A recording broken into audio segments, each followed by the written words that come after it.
Hello, everyone, and we are live.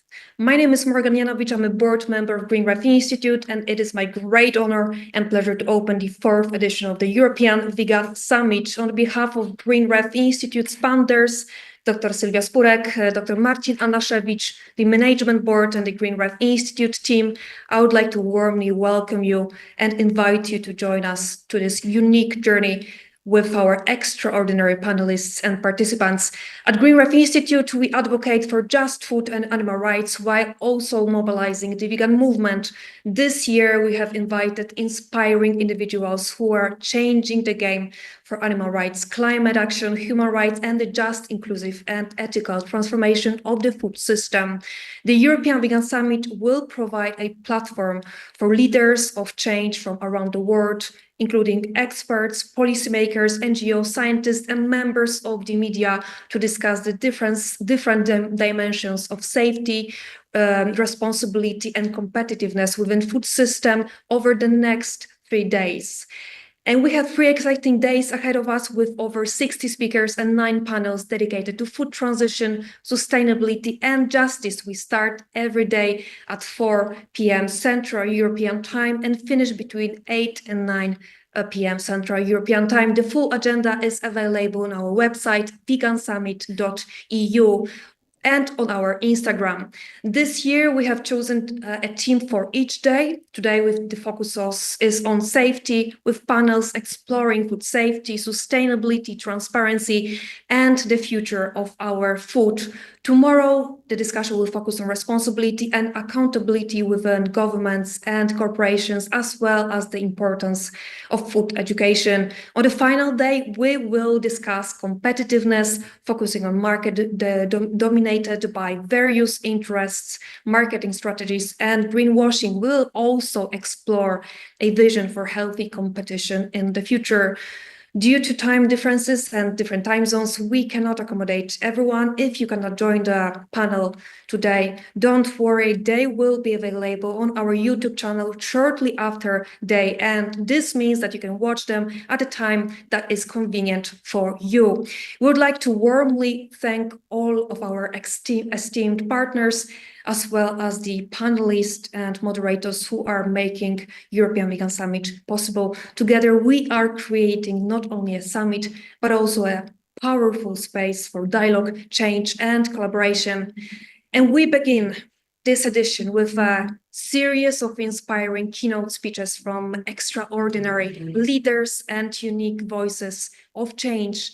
And this is my great pleasure to first invite Dr. Krista Hiddema, a dedicated philanthropist, expert, mentor, ecofeminist, social change scholar, and strategist with years of experience in building movement for justice. Krista, the floor is yours. Morgan, thank you. And thank you so much to everybody at Green Rev. This is a huge undertaking, and just seeing all the names and the cities and the countries coming up on the chat, I think we thank you from all over the world. So for everybody online, good morning, good afternoon, or good evening, wherever you are in the world, and thank you for being here. It is truly an honor to speak with you today. When I was given the title of this talk, you may say I'm a dreamer, but I'm not the only one. I definitely smiled. And like many of you, I am a dreamer. I dream of a world where no animal is harmed for food, clothing, entertainment, or research. A world where our ethics are not compromised by convenience, and where compassion is no longer seen as radical, but simply as common sense. And thankfully, I am not the only dreamer. But let us begin with a dream of a vegan world, because dreaming is not passive. It is not escapist. It is not naive. In fact, the history of all social progress, from the end of apartheid to women's suffrage to the civil rights movement, all began with people who dreamed of a different kind of world, people who believed that change was possible, even when those around them told them that it was not. Social justice theory tells us that all change begins first in dreams and in our imaginations. Scholar and activist Bell Hooks wrote that what we cannot imagine, we cannot make real. And that is where we come in, every single one of us. We all imagine a world where animals are not treated as commodities. We imagine a world where our food systems nurture rather than destroy. We imagine a world where our moral circle includes all sentient beings, and we work to bring that dream and that imaginative spirit to life. But we can't do it alone. The movement for animal liberation is large, diverse, and beautifully varied. And that is a strength, my friends, not a weakness. Whether you are a street activist, a scientist, the animals need you, and every form of activism matters, every single form. Sometimes in our movement, we fall into the trap of believing that our particular form of activism is the most effective. Or worse, sometimes we think that others are doing it wrong. But social change does not come from a single tactic. It comes from an ecosystem of efforts, all pushing in the same direction. Just as a forest is healthiest when its biodiversity is strong, so too is our movement at its best when we work together. We must choose collaboration over competition, respect over rivalry, and solidarity over silos. And while we do this work, we must also care for each other. Social change is a long game. It is often exhausting, and at times it can feel thankless. And for many of us, it is deeply personal. And that's why supporting one another is not optional. It is essential. We need to create spaces of care within our movement. We need to build networks of trust. We need to lift one another up when the weight of the world gets heavy. Let us be the kind of movement where no one feels alone. Let us be the kind of movement that listens, encourages, and heals. Our work for animals is part of a much broader struggle for justice. It is not separate from other movements. It is connected to them. The exploitation of animals, the degradation of the environment, and the oppression of vulnerable people are all rooted in the same systems of domination and control. True liberation, animal, human, and ecological, will only come when we confront those systems together. That is why intersectionality matters. And that is why inclusion matters. And that is why justice for all beings must be our North Star.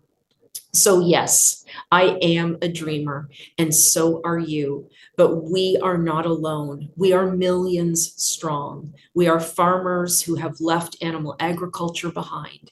We are youth who are choosing a plant-based diet. We are scholars and doctors and chefs and parents. We are donors and artists and organizers. We are every age, every background, every walk of life, and we are united by a shared vision, a vegan world. Let us hold that dream with pride. Let us speak it boldly. Let us work toward it tirelessly, and let us do it always together.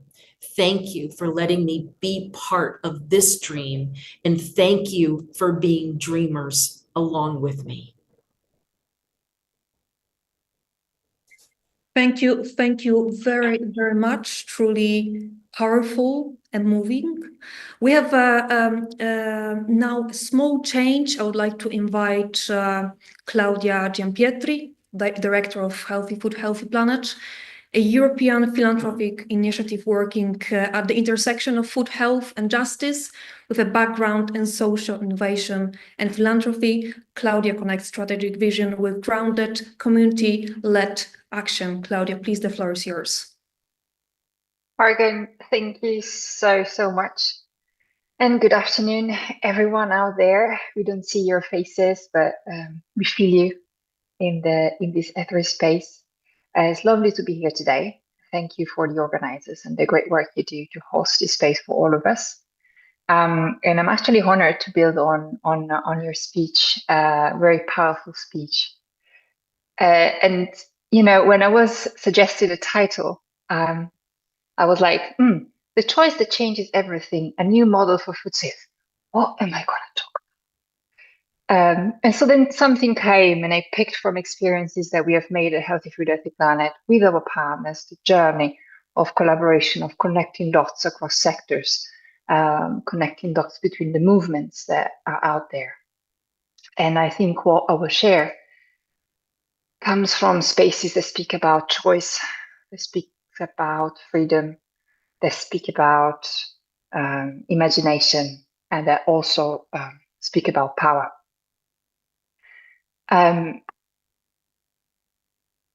We don't often hear that the most powerful tool that we hold is the power of choice. That when we stand in front of a supermarket shelf, when we scroll down food delivery app, for those of us who do that, that our decision on what we buy is what shapes the world. And yes, that choice does matter, but also there is something more uncomfortable there. And that is that the most important choices in our food systems are often not made at the checkout counter. They are made long before the shelf is stocked, long before that menu is offered or printed. And that choice before is the one that actually can change everything.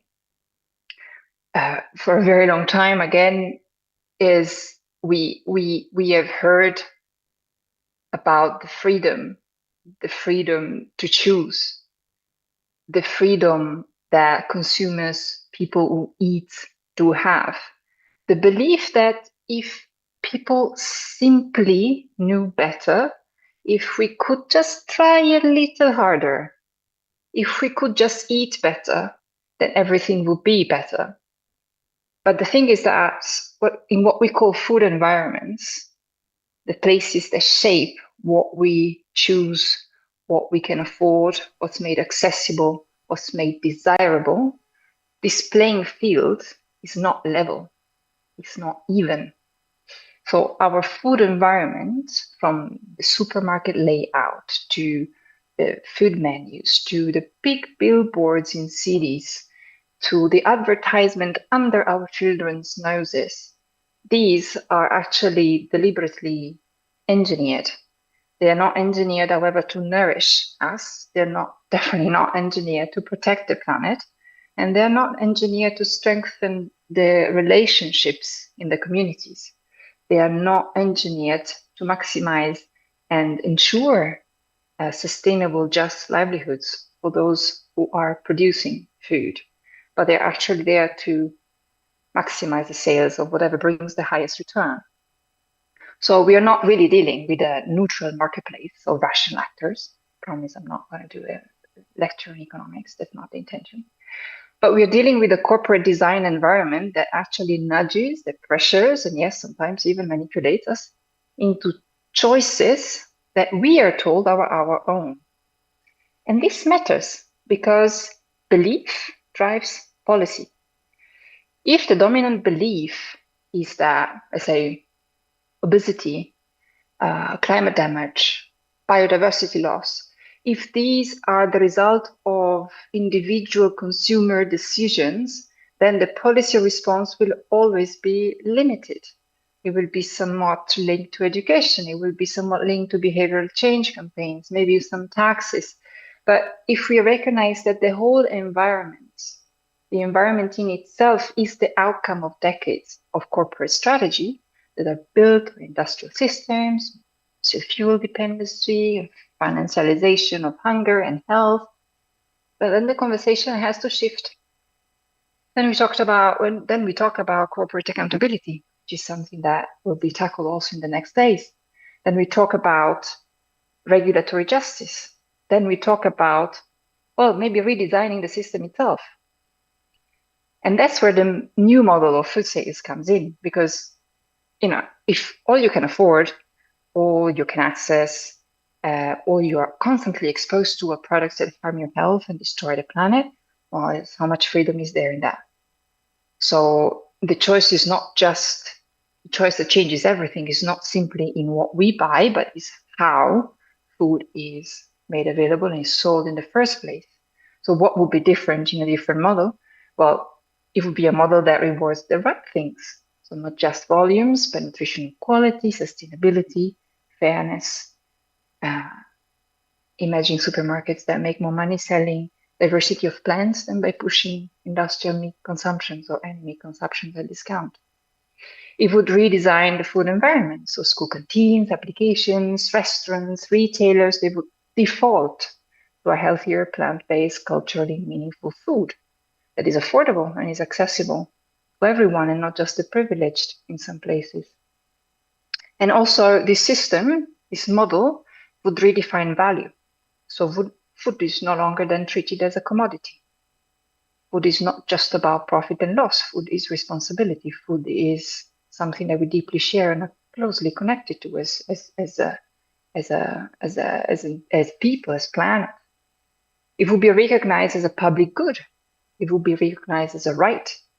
It's essential for the health of humans, for the health of the planet. It's essential for climate, for culture, for biodiversity, for justice. And this is not a utopia. This is about design. And we can design differently. And of course, all of us, many of us, are doing that at our own scale, in our own fields of work. Of course, I'm not saying that individual choices don't matter. Individuals still matter. The vegan community has shown courage, persistence, vision, choosing differently, living differently. Many have created the cultural shifts that are absolutely undeniable. But at the same time, for instance, being vegan in some places is hard. It's not an obvious choice. And I think no one should need extraordinary courage just to eat in a way that aligns with their values. A new model would actually make the sustainable, the plant-based, the plant-rich choices, the easy choice, the affordable choice, the unavoidable choice. Because the real freedom is not just, it's not the burden of carrying the system on your shoulders as an individual. It's being liberated from the manipulation of an ecosystem that pushes us into a corner. In the organization I work with, Healthy Food, Healthy Planet, we believe in connecting the dots, of what you were saying before, and between health and climate, diversity, biodiversity, justice, culture, corporate power. And when we connect the dots, one thing becomes clear: the food is not just about calorie, nutrients, taste. It's about power. Who holds it, how it's used, and whether it serves the people, the planet, or profit alone. And power can change. Narratives can change, and cultures can change. When we talk about power in food systems, it's easy to think of typically markets, money, political influence, but power is also cultural. Power is to define what's normal, what's desirable, and what's inevitable. And the history shows us that when the cultural narratives shift, policy, regulations, the ecosystem that makes healthy choices becomes easier, and it follows. Think of the tobacco industry. For decades, cigarettes were sold not just as products, but as symbols of glamour, of freedom, even rebellion. Entire generations have been persuaded that smoking was not just something that is more than acceptable, but something to aspire to. And the tobacco industry fought to protect the narrative tooth and nail. And, they put everything they had in it. They sponsored doctors, shaped research, advertised on television, placed cigarettes in the hand of, superstars. And then the story began to crack. It began to crack where the community started telling the truth about the actual impact on health. And the public campaigns started exposing the harmful effects of it, that exposed the manipulation of the industries.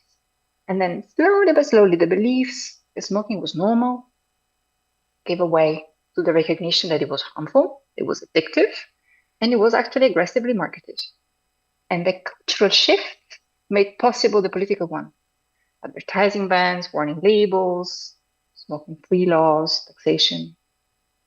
And I think none of that would actually have been politically possible if the dominant narrative, smoking is glamorous and is fantastic, it's freedom, had not been undermined, challenged, and changed in the first place. We are seeing it elsewhere too. Fossil fuel industry symbolized progress, growth. Modernity is now increasingly a symbol of pollution, destruction, stranded assets, and the plastics, for instance, also a symbol of convenience, of modernity and hygiene. So it's a symbol of waste, toxicity, and the mess we are in. The narratives change, beliefs can shift, and then with these, the landscape of power can begin to move. The same is true for food. If you think of the stories that have been told, for instance, about ultra-processed products, that they're modern, they're efficient, they're convenient, they're affordable, they're made for the people in this world, they're very busy. And they represent progress and they represent freedom, but whose progress? Whose freedom? And at what cost? And we can reframe that from the freedom to choose, from the freedom from manipulation, from cheap calories to costly consequences. And we can begin to open, and we are beginning more and more to open the political space for change. Once you see that your choices are engineers, once you see that children's and people's health are sacrificed, that the question is no longer about the personal responsibility, it's really about then accountability of corporation. It's about rights, it's about justice. It's about shifting power. And so I believe that when we challenge the belief system, when we tell the truth about the real cost, the cost to animals, the cost to the farmers, the cost to the communities, the cost to biodiversity, the cost to the ecosystems, then we open the door to a different kind of imagination. And imagination is something that you also mentioned before that I think is key. Because truth-telling alone, in my perspective, is not enough. We need new narratives that give us hope. There's something beautiful that Adrienne Marie Brown in Emergent Strategy, her book published in 2017, says, and she says, imagination is where we shape the future. We are living in the ancestral imagination of others, and if we don't exercise our own, we will always be stuck in someone else's dream. If we don't exercise our own, we will always be stuck in someone else's dream. And we need narratives that give us hope, that don't just describe what's broken, but that can credibly amplify the change that is possible. Narratives that show alternatives that are already here right now. Communities rebuilding food cultures, farmers shifting to regenerative practices, schools and cities providing plant-rich and plant-based meals. Because people don't mobilize out of fear. The movement that you spoke about before, people don't mobilize out of fear or anger. They mobilize when they believe that change is possible, when they feel a sense of belonging to something bigger than themselves, when they can imagine themselves being part of something bigger than themselves. And the stories we share, the stories must create a sense of possibility. They must remind us that the transformation is not something distant in the future, that maybe one day will happen, but it's actually unfolding right here, right now. And the stories that actually are the ones that help us to reach the critical mass. You know, some of you might have heard, experience shows that when you get to 3.5% of the population to actively engage in change, that's the tipping point that is needed to actually have positive repercussions.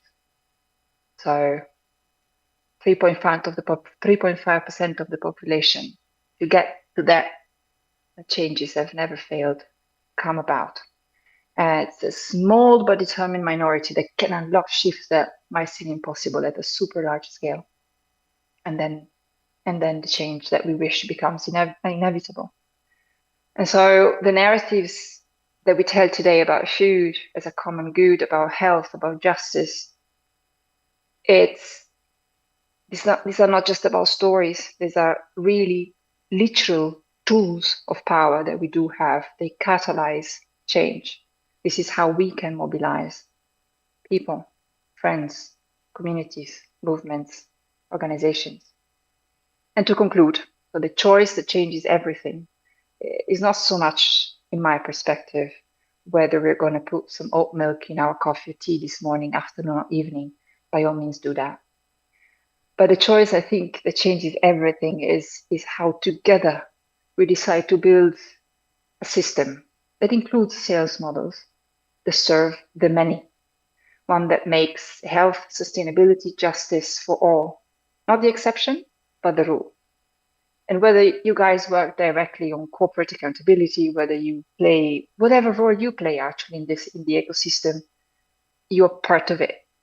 And it's an ecosystem that can tilt power. We are an ecosystem that can tilt power, shift narratives, and create the collective choice that truly will change everything. Thank you. Thank you very much. That was both amazing and inspirational. Huge apologies for this small change in the agenda. There are so many viewers today. We did not expect that. Thank you so much for being with us today. And now I'm happy to give the floor to Sebastiano Cossia Castiglioni, animal rights activist, entrepreneur, investor, and advisor to businesses and governments around the world. Sebastiano, please, the floor is yours. Thank you. Thank you very much. Can you hear me well? Yes, please. Perfect. Hello, everyone. And thank you, Krista, thank you, Claudia, for the very inspiring speeches. I want to jump into current reality, what's going on.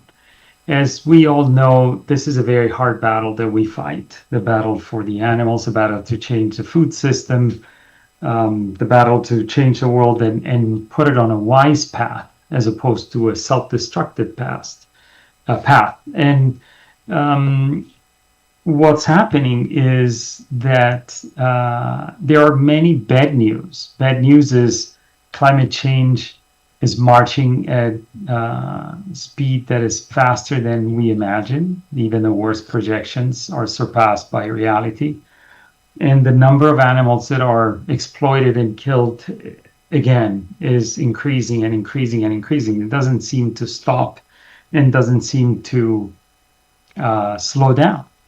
And this is the reality we live in because we are fighting against a system that is based on enormous economic gains. This entire system of destruction of the planet and exploitation of animals makes a lot of money. And this money, mind you, doesn't come from the fact that this business makes sense. Without public subsidies, the entire industry of animal exploitation would be bankrupt because it's not sustainable, even economically, even in the worst ways it manifests itself. It doesn't work. But these industries have learned a long time ago the power of lobbying and the power of obtaining public subsidies to the sound of hundreds and hundreds and hundreds of billions a year, which they use in part to support their failing economic models, and in part, of course, to corrupt the political system, which is the only way that they can keep control over what is happening. And so it's no surprise that you have regulations popping up in different countries that prohibit the use of the word milk if you're describing coconut milk, or other regulations against cultivated meat and other things that just don't make sense and are obviously only driven by corruption and lobbying done with our money, with taxpayers' money. Now, these guys receive public subsidies and use a part to corrupt the system so they can keep getting these subsidies. So for the bad news, we're fighting a mighty enemy, gigantic enemy that is very, very hard to defeat and that is not ready to give up. They don't care about anything. Of course, they don't care about the animals, but they don't care about humanity. They don't care about the planet. They don't care about public safety. They don't care about anything except their gain. So the title of my speech is "Business as Usual" is not going to work because obviously it's an emergency, and we have to figure out how to address the emergency. And I always strongly believe that we can come together and of course implement change if we march in one direction with one mind, but we also can contribute on an individual basis. And I guess this is the issue that many of us have, the idea of feeling lost in front of the complexity of the problems and the challenges that we face, the enemies that we face, which are mighty powerful, and with so much money to use against us and our ideas that we obviously feel powerless. But there are very positive signs, despite the energies that they put in their effort. So, for instance, it is clear from every possible data that you read that more and more people are eating less animal-based products and are eating more plant-based products, vegan products. This is a trend worldwide. Of course, much more visible in developed countries and less, in economies that are less developed and so forth. But the point is that despite their efforts, consumption of animal-free products keeps improving, keeps growing. And we can see this. There are certain countries where you see what is going to happen in the others. There's like the experimental countries, but it is clear from data that we read that more and more large food corporations, traditional ones, and distribution companies are going towards plant-based more and more. So the range of products is growing and growing. The availability of the products is growing.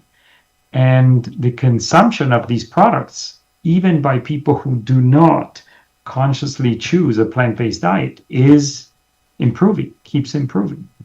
And this is a great sign because on another side, this sick industry of animal exploitation and animal-based food production, as I was saying, would be bankrupt tomorrow without public subsidies. But it's doing really bad anyway. Just look at what happened with eggs in the US. They're now buying eggs from Europe. Are you kidding me? It's just because of avian flu. And then the price of meat is growing at such a pace that they can't keep up. They can't possibly sell it because the few farmers that are left are not making any money. But even industrially produced meat is so expensive now that people are buying less and less and less and consuming less and less and less. The clear exception is China, where other dynamics are in place. But the good news is their system is so faulty, it's so bad, it's so defective, and so economically unsustainable that they face trouble everywhere. Now, where's the key to win the battle, or at least to gain make some progress and go towards our direction? And here's where individual effort becomes very important. We know as a fact that information is the most important factor. When people know that not eating animal-based products is healthier, they make the choice. That's a number one factor that why people choose a different diet. And of course, you're familiar as I am with all the counter information that they're pushing against this, saying that vegan food is hyper processed, unhealthy, this and that, all the lies that they come up with and spread, spending millions and millions in campaigns. But what we can do is distribute and spread information. Word of mouth is very important, but there are a couple of factors that are even more important that we can pursue on an individual basis. And I'm sorry I'm not talking about, the most complex world systems, and I'm talking about individuals, because I think that we all feel scared and frustrated where we are because we don't see enough progress. We never see enough progress from our point of view. But we can really implement change if we make efforts. So one fundamental rule that I've always followed is support the organizations that do undercover investigations. The more the general public sees the horrors of animal farming and the animal-based food industry, the more they will stay away from those products.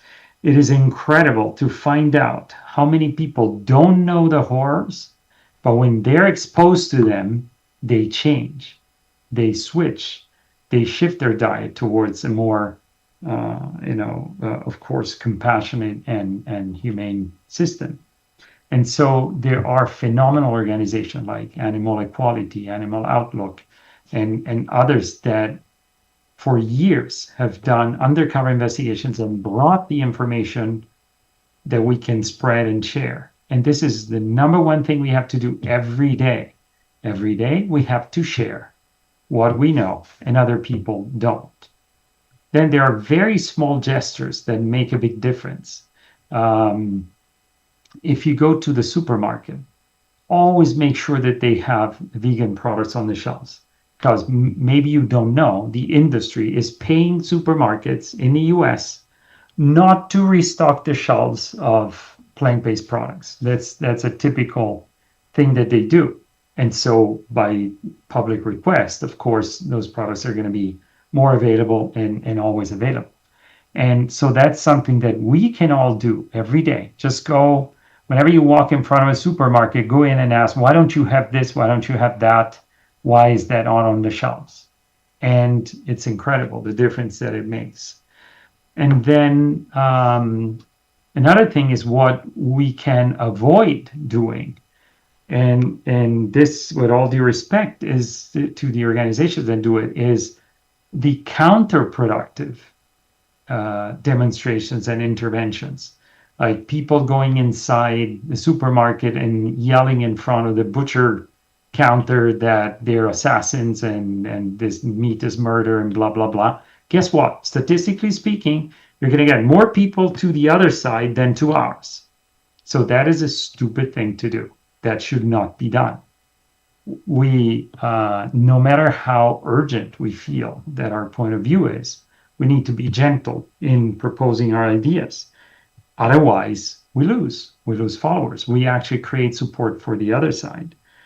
People going inside the butcher shop and yelling, hey, you're a killer. Yes, of course they're killers, but you're not going to help anyone by screaming and yelling at the butcher. It's not going to save any animals.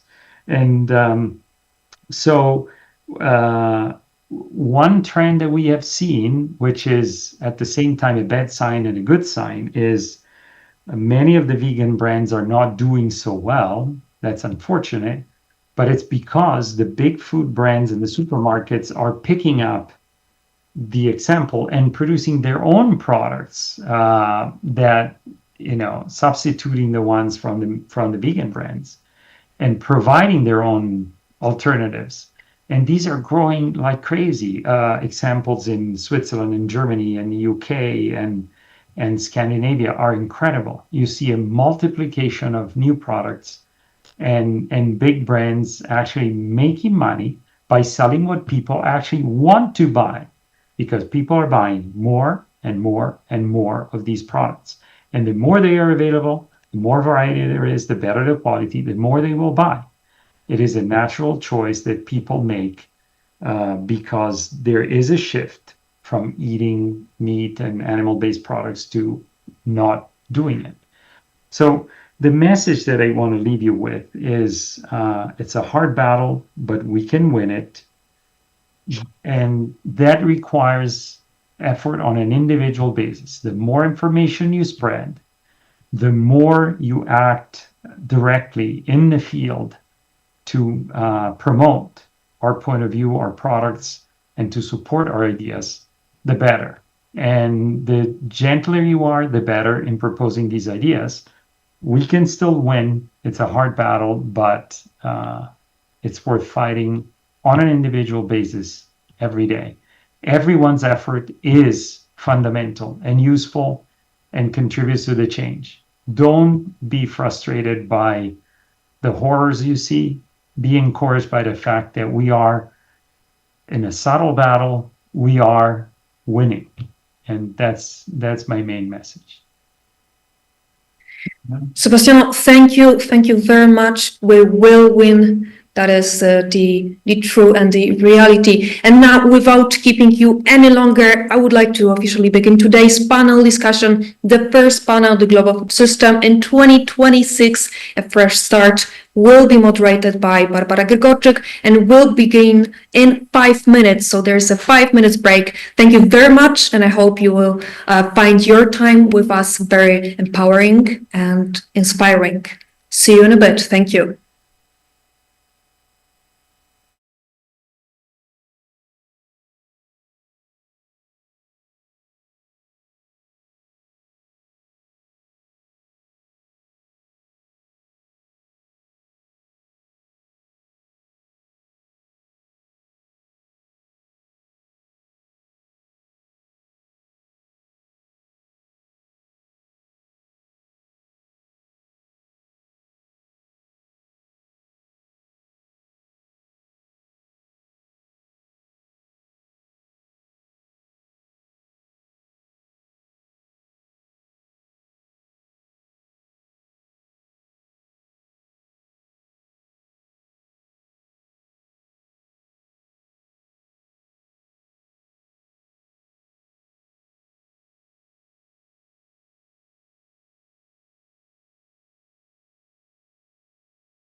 Hi everyone. Welcome to the European Vegan Summit 2025.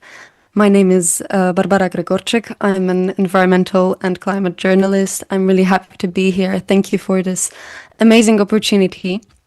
This panel is titled The Global Food System in 2026, A Fresh Start, because the global food system stands right now at a crossroads shaped by climate breakdown, by ecological overshot and rising inequalities. The food system itself now contributes up to 37% of global greenhouse gas emissions. This makes it clear that it can no longer function as it has in the past, but at the same time, it holds enormous potential to drive positive transformation across environmental, health, and justice dimensions. Let me introduce you our distinguished panelists. Dr. Zdravka Dimitrova, agroecology and food system specialist within Food and Agriculture Organization of the United Nations. Good afternoon. Good afternoon. Thank you for having me. With us, there is as well Professor Piotr Skubała, Professor of Biological Sciences at the University of Silesia in Katowice, Chair of the Scientific Council of the Safe Food Federation. Good afternoon. Hello. Good evening. There is Simon Hantschuh, Policy Specialist at ProVeg Germany, advances the ProVeg mission by helping to shape policy in Germany at the federal level. Hello. Good afternoon. Thanks for having me. With us, there is as well Dr. Marta Czapnik-Jurek, a sociologist researching food poverty and social inequalities, working with the Federation of Polish Food Banks and serving as a member of the Scientific Council of the Safe Food Federation. Good afternoon. Good afternoon. Thank you for the invitation. And last but not least, Dr. Marlena Malerich, co-founder and chief development officer at Rooted Research Collective, where she also contributes as a researcher with a focus on plant-based industry in the UK. Hello. Thank you so much for having me. A few quick housekeeping notes. The panel will run for 90 minutes. At the end, we'll open the floor to audience questions. So if you have any questions in your mind, I'm speaking right now to the audience, please try to remember them or write them down, and you will be free to ask our panelists questions at the end of this panel. So let's start with a fundamental question to all panelists. We have right now panelists from different backgrounds and fields, which means we'll also hear very diverse perspectives on what the food system should look like. So maybe let's start with the global perspective. Zdravka, if you could describe what a healthy, just, and future-ready food system looks like to you, what would it be, and what would the first what would be the first step to get there? Thank you, Barbara. I would start with that a healthy, just, and future-ready food system is one where food is understood first and foremost as a human right and not as a commodity. In practice, this means that everyone, regardless of income, gender, geography, can access food that is adequate, which means to be nutritious, safe, and culturally appropriate. But it also means that food systems regenerate the natural resource base on which they depend. So the future generation are not left with depleted soils, empty seas, or destabilized climate.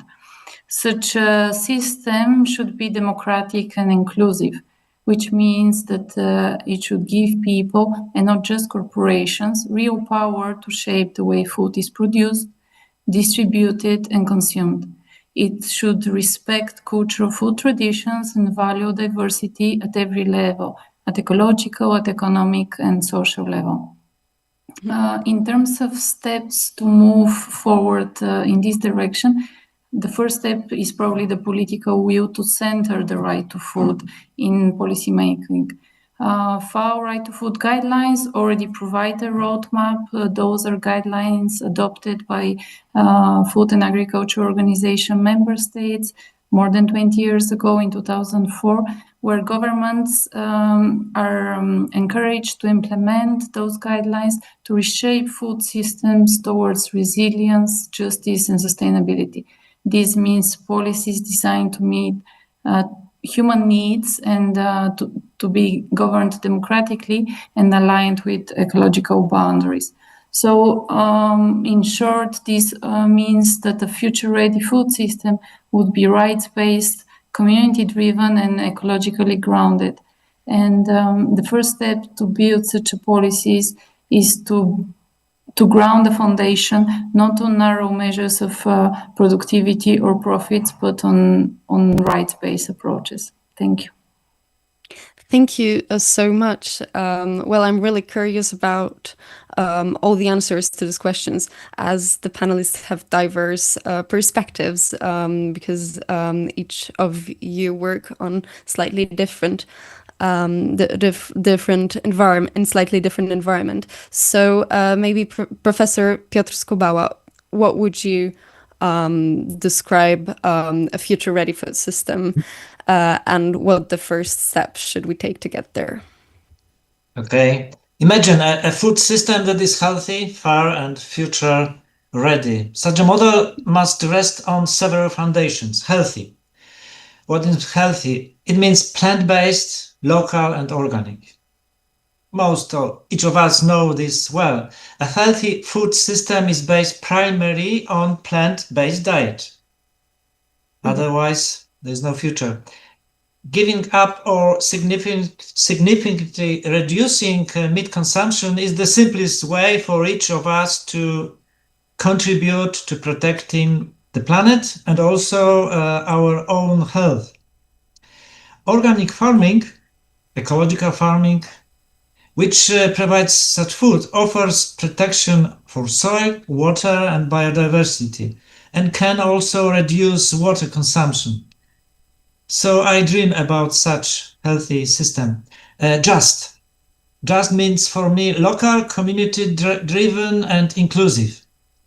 Justice requires that food come from local, small-scale farms, and that communities be actively involved.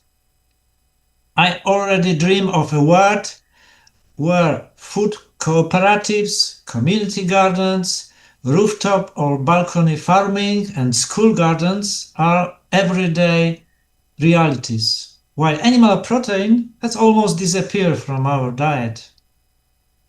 Future ready. For me, it means climate-friendly, sustainable, and hopeful. A future-ready system is one that drives a zero-emission economy and leaves at least half of Earth's surface to nature. That is how I envision it in 2050. To achieve this, we need different plant-based agriculture. Yeah.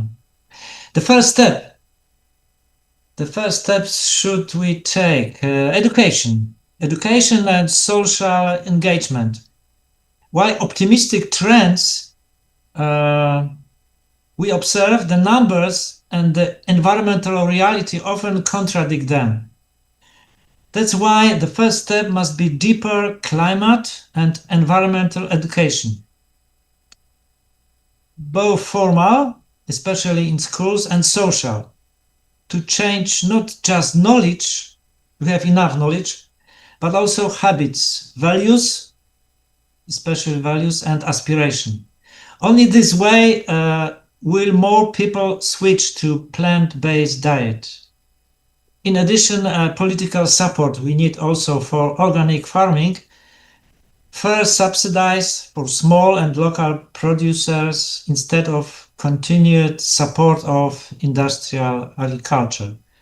I still believe in such healthy, justice, future-ready food system. Thank you Okay, so thank much you. for your answer. I realized that you're the second person that highlighted the community in this food system, so that the community is really important. And going to the next panelist, Marta, what would you describe a healthy future ready system, and what would be the first step to create such ideal food system? Yeah.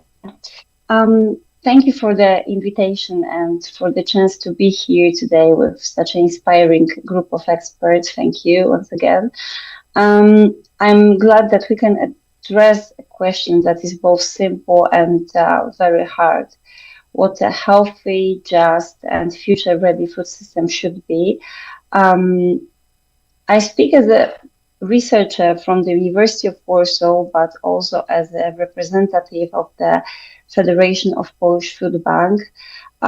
So I bring the perspective of a perspective as an author of a report on malnutrition in Poland.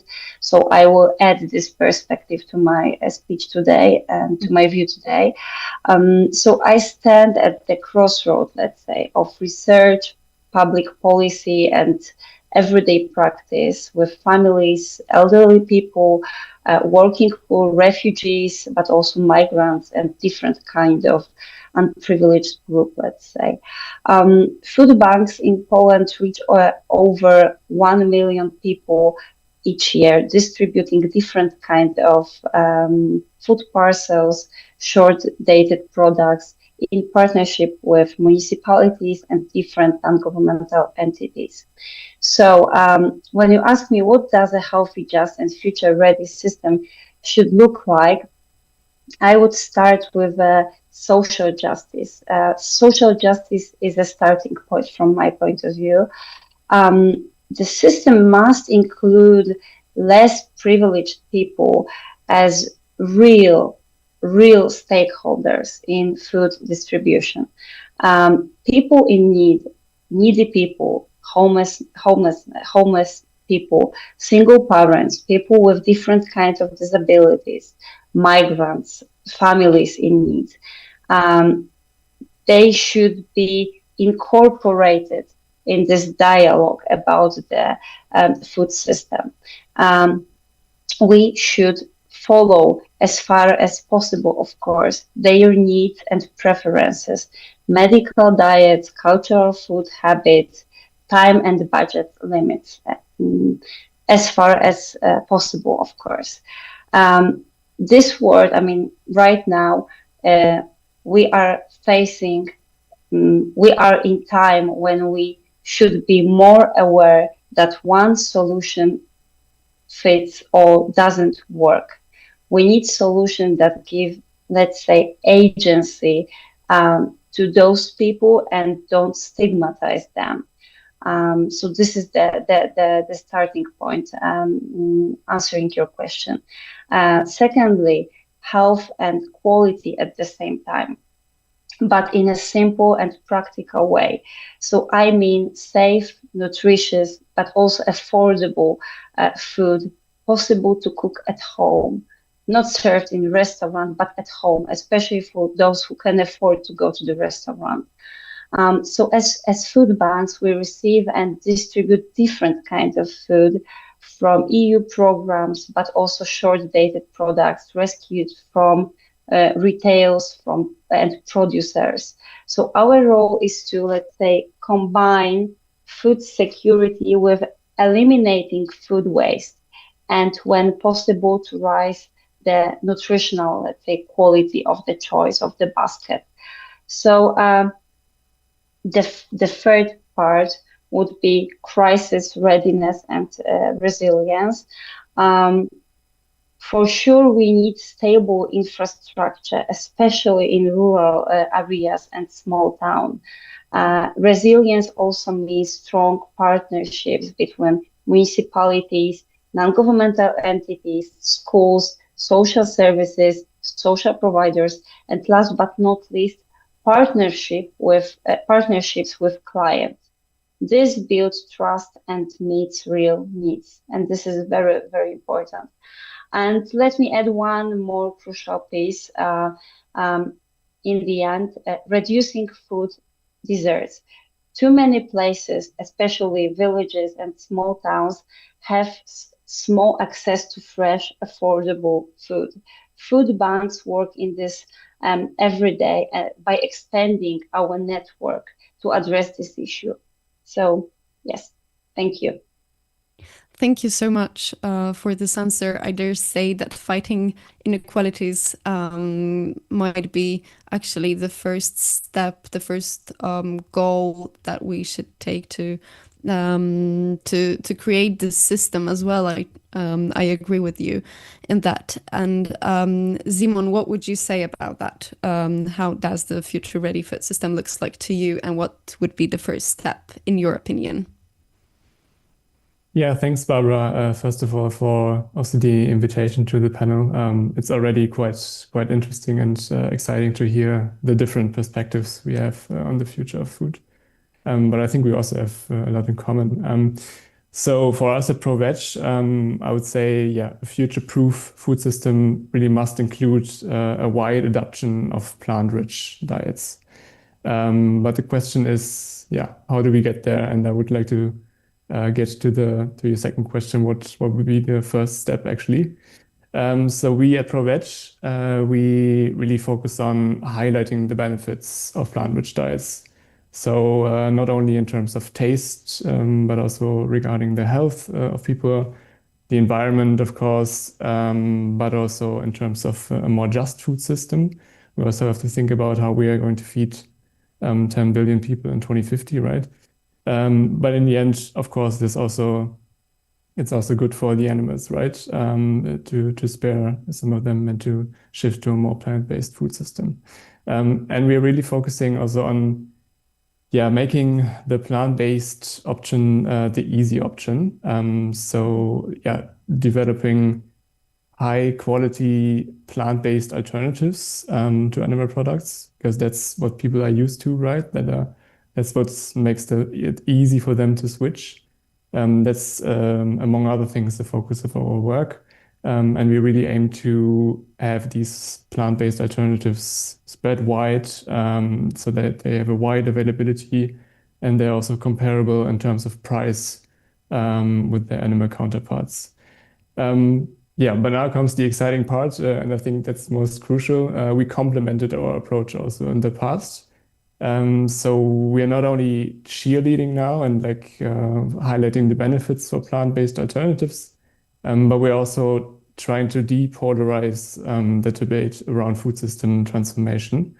And we did that for two main reasons. So the first reason would be in regards to a shift to a more plant-based food system, we really see that the change happening is not fast enough.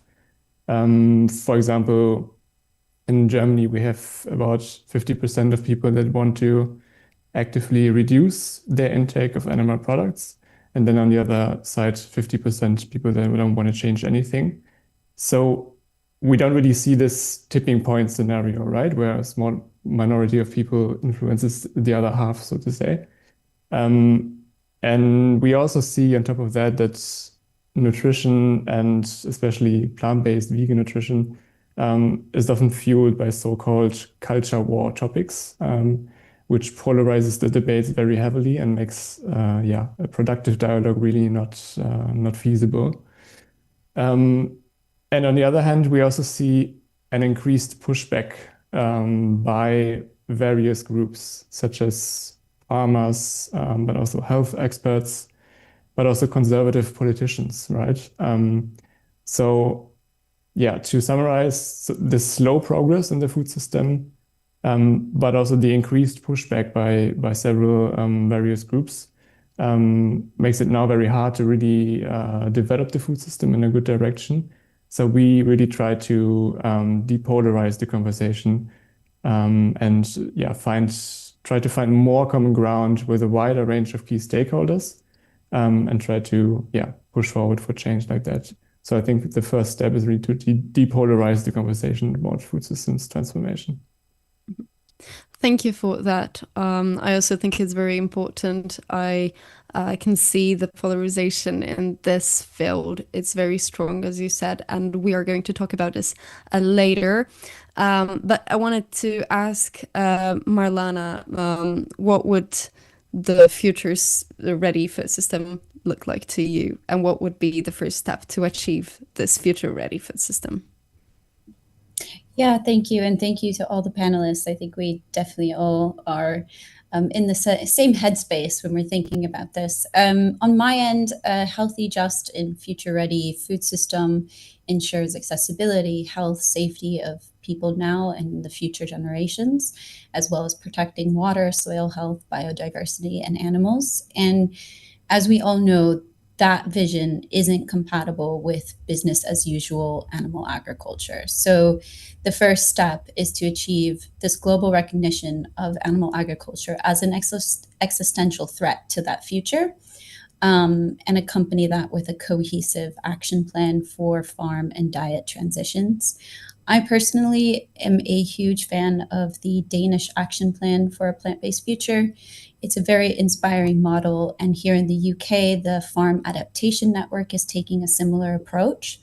And what's very important about these approaches is it's advocating for a just transition away from animal agriculture, but that includes a just transition for farmers while incorporating kind of all aspects of the food system, including policymakers, chefs, manufacturers, and then consumers and public education into these transitions. So in a perfect world, the first step would be requiring every country to develop its own customized action plan, drawing on lessons from the Danish action plan and tailoring them to their own national context. These are all going to look different, but the key factor is this transition away from animal agriculture and towards a plant-based future. Thank you. Thank you so much. I have just heard of various proposals, or what would actually the very great steps toward a future ready food system, and how would they look like. And I would right now like to discuss the barriers of that are blocking this transformation. So let's start with Zdravka. You mentioned that inequalities are a vast problem if it comes to fighting for a future-ready food system. But despite numerous international plans to eliminate world hunger, right now up to 720 million people still experience hunger today. What has been the primary obstacle to achieving food security? Is it genuinely a matter of overpopulation and lack of resources, or is the core issue related to food distribution, access, and systemic inequality? Thank you, Barbara. So the persistence of hunger, which according to the latest State of the Food Security and Nutrition Report 2025 that was launched in July, presents that 638 to 720 million people today are in state of hunger. And these figures cannot be explained by overpopulation or an absolute shortage of food. The world produces more than enough food to feed everyone. The issue is in terms of distribution, access, and structural inequalities. And the past have shown us with the global food prices crisis in 2008, 2011, how fragile food system can be. The same vulnerabilities were exposed again during COVID-19, the start with the war in Ukraine, and ongoing climate shocks. So all these crises reveal that hunger persists not because food is scarce, but because access is deeply unequal or easily disrupted. One major obstacle, of course, is conflict. 70% of the world's hungry people live in war-affected areas where violence disrupts production and displaces populations. Another obstacle is unequal access to resources. Small-scale farmers who grow a significant share of the world's food often lack secure access to land, to water, to finance, to technology. And women in particular face systemic discrimination. Meanwhile, multinational corporations increasingly dominate supply chains. We have heard that also from the previous speakers at the beginning of the session. They prioritize profit over equity and social justice, and this is a major obstacle. We also face a triple burden of malnutrition, undernutrition, micronutrient deficiencies, and obesity. Those are driven not by scarcity, but by unhealthy and unequal food environments. And finally, we should never forget the governance gaps compound the problems that we are facing. Those most affected by hunger today are excluded from decision-making, while accountability mechanism still remains very weak. So the root causes of hunger today cannot be attributed to overpopulation, but to systemic exclusion and inequalities. And ending hunger in this sense require addressing these barriers directly by redistributing power in food system, ensure equal access to resources, and making governance inclusive and accountable. And building on that, what are the most significant structural barriers currently blocking genuine transformation of agri-food systems at the global level, and why have existing approaches proven insufficient? What systematic changes would be required to overcome these obstacles? Yeah, we have witnessed altogether decades of initiatives, but genuine transformation of agri-food system has been blocked by these structural barriers, as you are mentioning. The existing approaches have proven insufficient because they are too often technocratic, fragmented, and disconnected from rights-based framework. So they treat primary food as a commodity, not as a right, which means that they underline inequalities remain untouched and not addressed. So if I need to list some of the most significant barriers, I would start with the dominance of the industrial agriculture, which depletes ecosystem and locks the economies in which we are living in a very specific models of a high input and export oriented models. The financialization of food and the concentration of corporate power is another barrier that we need to address. We know that a handful of actors control seeds, fertilizer, logistics, and retail, and this reduces our resilience and disempower producers and consumers. Here, it's good to mention that the latest report of the Special Rapporteur on the Right to Food exactly examines the corporate concentration in food systems, so it's worth reading that I recommend to everyone here. If we go further, we are facing the inequalities, especially the gender-based one, that limit the equal access to land, credit, service, and technology. I've mentioned before also governance gaps where decision-making lacks transparency, accountability, and meaningful participation of those most affected by hunger. And then, of course, we are dealing with geopolitical instability, with conflicts and displacement further undermining food security. So the business as usual model failed because it focused narrowly on productivity, on efficiency, and on market growth. But it neglects equality, accountability, and ecological sustainability. And without enforceable mechanism to hold states and corporations accountable, reform remains just cosmetical and not real.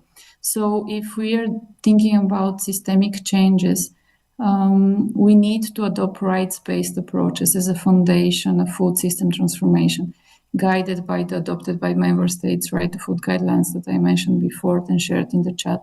We also need to put efforts to rebalance power by curbing corporate concentration, supporting diverse rights-based democratic food systems. And one of the options is to invest in agroecology and, of course, in biodiversity to provide resilience against climate shocks and regenerate ecosystems.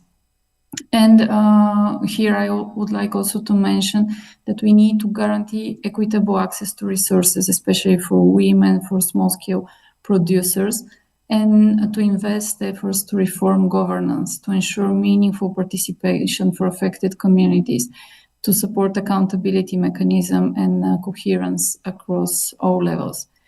And one last aspect that is very important is that in the current political context, we need to advocate for political solutions to address conflict and promote the realization of the right to food in conflict context as well, and especially the fundamental right to be free from hunger. This includes respecting the international legal frameworks, which prohibits the use of starvation of civilians as a method of warfare, and to hold accountable parties which are violating this right. So transformation requires shifting from profit-driven system to rights-based driven system. And only when we can move in this direction, beyond temporary fixes, we can start to tackle the root causes. Thank you so much for this answer. I dare say that if it comes to rights, maybe more about them could tell us Altamush Saeed, who has just joined us, a Pakistani lawyer, activist, and filmmaker, who teaches Pakistan's first animal and environmental law courses. Good afternoon. Can you hear us properly? Yes, I can. My apologies for my background. I'm actually working on rescuing some farm animals because there's a flood here. So I had to, do these meetings impromptu. So my apologies for that, but very grateful to be here. Thank you so much. What would you describe a future-ready food system? Because that's the question that we ask to all the panelists. And what would the future-ready food system look like to you? I think everybody has just given brilliant answers, and if one person was to acknowledge it, it's actually all common sense. Having enough food that's created that is centered around justice and is available for everybody. That's in a nutshell, food systems that is actually available for everybody. And what we call this, at least in the work that I'm doing here in Pakistan, is interspecies justice. And that is basically a one step ahead from the One Health approach that acknowledges that there's an intersection between human, animal, and environmental health. But interspecies justice approaches go one step ahead and advocates for justice for all of these entities from their particular perspective. And the other thing, which is something I wanted to highlight, is actually something that's not said, is intergenerational equity. And that's important because taking Pakistan an example, having the floods that we're facing right now is something that is directly connected to the food system because of the greenhouse gas emissions. But there's a lot of lack of intersection between these two ideas. Currently, we're focused on a conversation that connects food systems to climate change, but it also is supposed to connect it with the disasters as well. Because as we all know, the hazards are natural, but the impact that the hazard creates is what that makes it a disaster.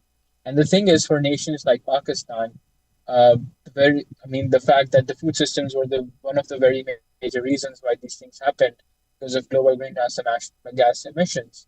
What these disasters actually do is that they create another food desert vacuum for the entire country.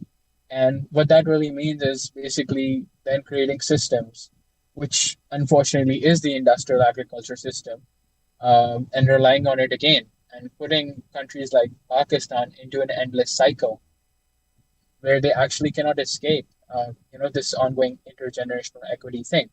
Because, it's food or it's disaster on the other side.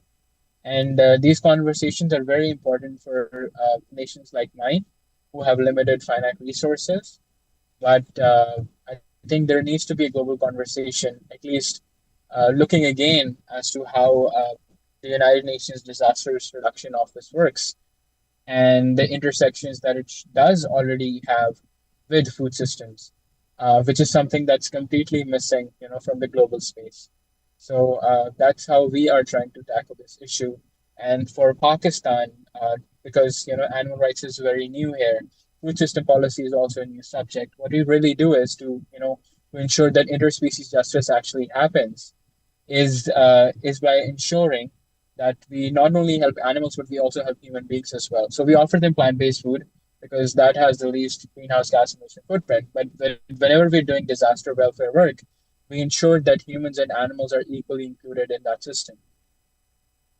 And also by not including the environment, we're actually ensuring that the next disaster will be even worse. And that's a lived reality for my country. And given the data that UNDRR basically shared in 2021, that we will have at least 570 disasters happening across the world, which essentially for countries like mine means going back and relying on the same unjust food systems is a tragedy. And that is something that needs to be acknowledged.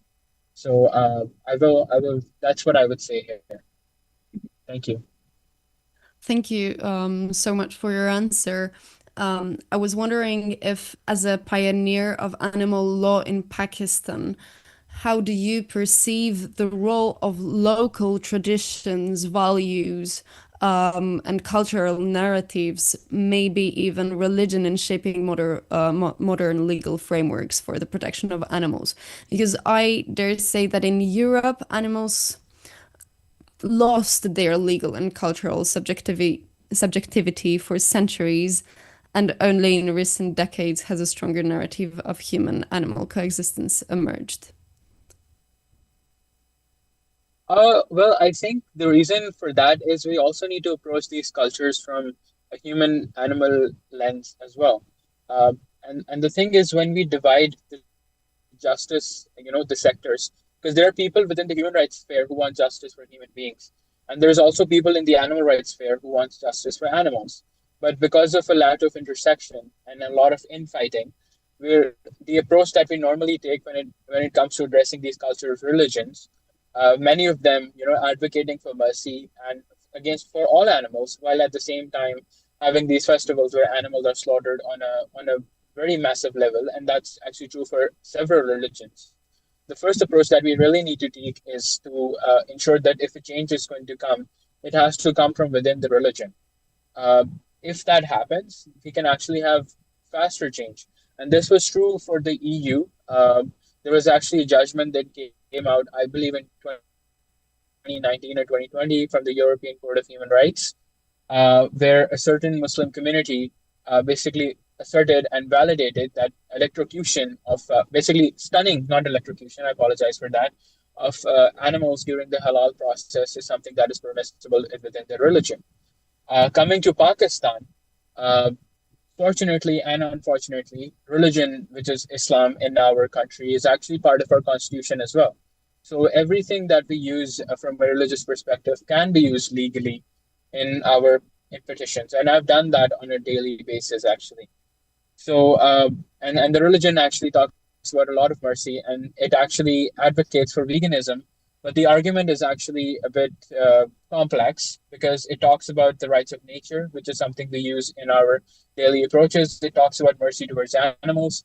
It doesn't say that eating animals is mandatory. And lastly, it also advocates for human rights, which is basically the disaster climate change angle that I've told you about. And what we do is, from a very local perspective, is that we train our local imams, which are basically the faith-based leaders in Islam, and we train them on these topics. And later they go and deliver their Friday sermons, which are mandatory within our religion, bringing grassroots change across the nation. And we're doing that at this moment, and it's actually very, very successful. Thank you. Thank you so much for this and for bringing up the moral aspect. I think it's really crucial as well. But for me, veganism is a step toward a just food system. For me, it's the way to express my beliefs and also what I agree in my life with. And so that with for a strong narrative when it comes to human rights and as well as animal rights, I would like to ask Marta Czapnik-Jurek, does every person today truly have equal access to safe, nutritious, and affordable food? And what social, economic, political, or environmental factors most strongly shape and limit that access? Yeah, thank you for bringing this issue. So formally, food is available in Poland, let's say, but reality is slightly different. There are different kinds of barriers linked to income and the cost of living, for instance, place of residence, but also infrastructure and information gaps.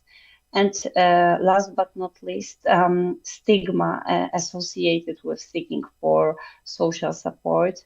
From my latest report, from our research among people receiving food support, 67% of respondents gave up buying food to pay for other necessary bills, and nearly 60% had to borrow money for food. So we have to stress that it is still hunger and malnutrition is still an issue in Poland. Over 93% of them, those who are served by food banks, had to change the way they do shopping, for instance, searching for cheaper substitutes and so on, just to survive. So most worrying aspect is that almost 40% of our clients experienced recently hunger that they could not satisfy due to financial reasons. So we serve them, but still we observe that the support is not sufficient. It's not enough. So the second thing is geography. So food deserts affect rural areas more often, and is very visible in countryside more often than in cities like Warsaw, Wrocław, or Kraków, for instance. So there we observe limited number of shops, longer distances, higher prices for transported food, for example, and of course lower incomes. The third thing is we call it white spots in the, let's say, food system we are part of. In our report, we highlighted 3 different groups. First, people who don't use support because of different kinds of barriers, like shame, bureaucracy, but also distance to local entity, non-governmental entity. The working poor is the second group.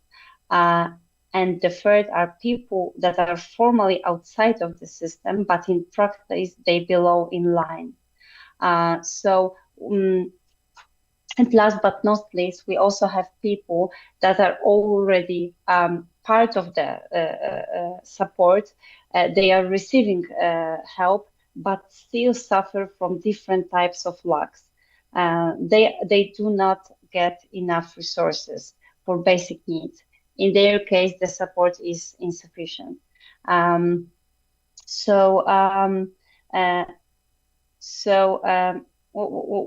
I want to add to this data is that at the same time, an average household in Poland throws away almost 92 kilograms of food per year. So, and what is also very important when we are talking about food issues, food problems, is that food banks and Federation of Polish Food Banks, in our system, we accept and distribute different kinds of food. not only eco food or healthy food, but also short-dated products.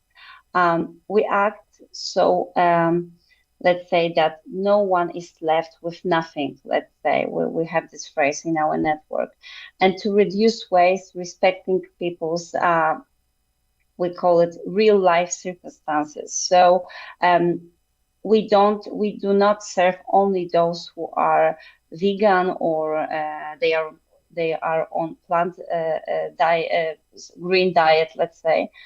We serve also those people who eat meat and are part of unprivileged groups in Poland. So, but we all the time, let's say, always try to highlight nutritional quality whenever it is possible in our mission. Yeah, thank you. I feel that the voices of the people that are, for example, living in food deserts, as you said, are mostly excluded from this debate. And how can we not only recognize, but also actively integrate their voices and experiences in this ongoing transformation of the food system? Yeah. It is a challenge. I mean, there are many potential options, but maybe I will focus on what is currently in place in our network, okay? So integrating this kind of voices is a challenge, but we are working on it. It is important to stress that for this disadvantaged group, this has required, let's say, a paradigm shift.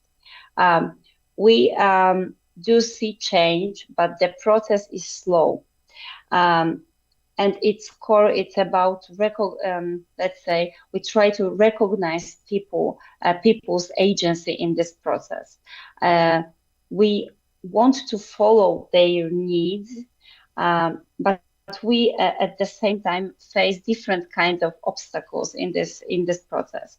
So it is worth underlining how the system we operate in actually works for people in need. So on the one hand, we distribute food parcels. You probably know, especially those of you who are from Poland. So here our ability, let's say, to shape the offer is very limited because we have those parcels. Yeah. On the other hand, we rescue food from producers, from retailers, often short-dated items. Yeah. So we have to distribute it immediately. Okay. In that stream, we cannot decide what we receive from the system, food system. We save food, and by doing so, we help the planet. And here, our ability to shape the offer is no less difficult, unfortunately, somehow. To help people make the most of what they receive, we try to provide practical guidelines on what to cook with the available products, for instance, and we organize cooking and nutritional workshops to help them, to encourage them to check how it tastes and so on, because some products might be new for them, and we are aware of that fact. So personally, over recent years, I've seen progress, but there is still a lot to improve. From our perspective, there is a movement to almost, as far as I remember, 80% of food banks regularly ask the partner non-governmental entities we supply about the needs of their clients. So we ask shelters for people, homeless people, about the preferences of their users. So in some cities, we also conduct we call it social shops, where people can select from a changing offer. of course, for free. So we try to do it with dignity, with privacy, but generally speaking, our aim is to somehow respect the agency of those people we are supporting, but without promising what we cannot deliver right now in the system we are part of. Thank you. Thank you so much for mentioning that including everyone's voices is also crucial in this debate. Maybe it's even the question of succeeding in just food system transformation. And for me, it corresponds with what Simon Handschuh was saying about depolarizing this debate. Can you tell us a bit more about that? Where is this polarization coming from? Yeah, sure. So I think in general, the food system transformation, what we're asking about is a very complex transformation for several reasons. So first, basically, when we're asking people to go more plant-based, to switch their behavior, we're asking them to change their behavior that's deeply linked to several very private things, right? Like taste preferences, for example, but also health concerns or even identity or my culture. So I think that makes it very complex and difficult, and I think we have to keep that in mind. And we're also asking them to change their behavior that's deeply personal. And we're asking them to change it 3 times a day, right? Because we eat three times a day. And all this while the alternatives to animal products, what most people are used to, are still seen as less attractive. So I think we have to keep in mind when we talk about food system transformation and promoting plant-based diets, that we are not our audience, and that it's hard for people to actually change their diets, and we're asking for a lot. The second reason I think is that in general in the food system, there are a lot of people involved, right? For example, I give you a number, around 25% of the world's workforce is employed in agriculture, actually. So what we're asking for is actually also affecting a lot of people. Also in the global south, the majority work in farming and rely on it, right? So I think, this polarization is maybe a bit coming from the challenge we have with food system transformation, that is just such a complex cause area, because actually we are asking for a lot, if we're honest. And we are also, there are also like a lot of people involved in the system, which makes it really challenging to change it, and might be also one of the root causes we see in this increasing polarization we have now. But what about the political scene and voices of politicians that are also shaping today's reality? Like, how can we include their voices in this debate as well? What strategies have you found most effective in bringing different political perspectives to the table? It is a challenge, but we need to face that in order to succeed with just food system transformation. Yeah, I totally agree. I think it's a challenge there. But what we are doing is basically we're following 2 key strategies here. So we complemented our approach, not only cheerleading for plant-based alternatives, but also complemented our selling points, right? We're not only highlighting the benefits for health, environment, but also for economic development, the creation of sustainable jobs. So, things that might be more of interest for a more conservative spectrum of politicians. Also, for example, taking over leadership in an innovative sector, for example, in the alternative protein sector, with all these new technologies, also with precision fermentation and cell cultivation, that has a huge potential, actually. So yeah, we try to include more diverse perspectives and sort of complement our selling points, not only highlighting environment and health, but also economic, for example. And on top of that, we also try to reach out to stakeholder groups we usually wouldn't reach out to. For example, all these groups that are currently creating a bit of backlash because they're under a lot of pressure, for example, farmers. And when we are reaching out to these groups, we really try to focus on listening and learning. So we really think just rattling down our facts and arguments is not really productive to get a good conversation with them. We really want to listen and learn and see what are actually their fears and concerns about food system transformation, and how might we contribute to a solution, right? And maybe to add one point, I think in those conversations, it's really crucial that one word can really make a difference there. I'll give you an example. For example, using the word transformation, right?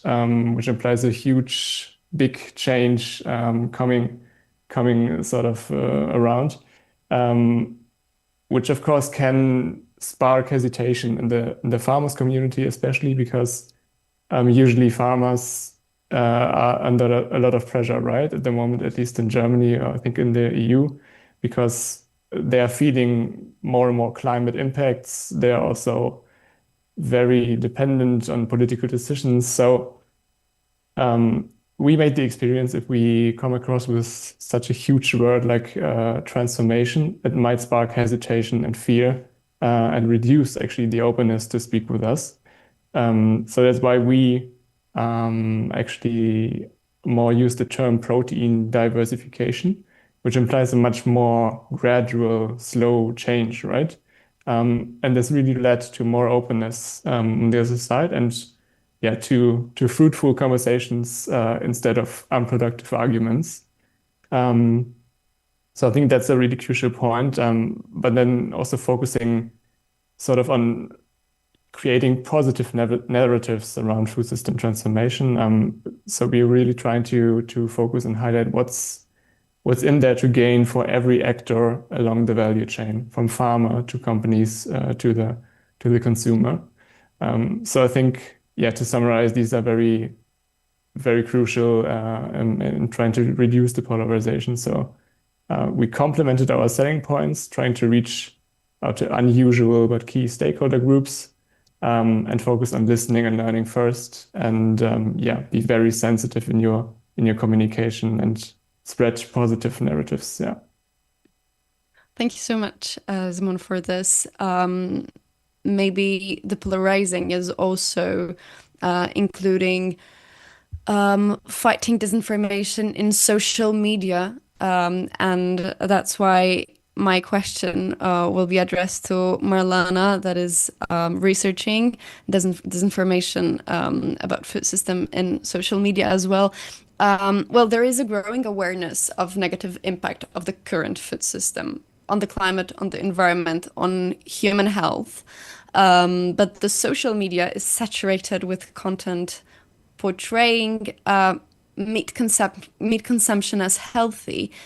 So could combating misinformation be the key to driving this food system that we're talking about, the ideal food system? Yeah, thank you for the question. I guess the short answer is yes. Combating misinformation is absolutely, no doubt, a key to driving food systems transformation. Last year, the World Economic Forum named misinformation as the leading short-term risk facing humanity, and nutrition misinformation is no exception. The long answer, though, is that combating misinformation is incredibly complicated.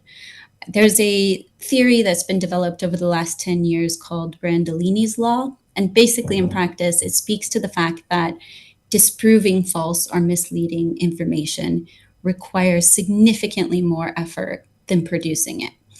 And online, individuals are living in an algorithm-driven world, which makes it even harder to combat misinformation. People are constantly inundated with it, and their algorithm reinforces the misinformation.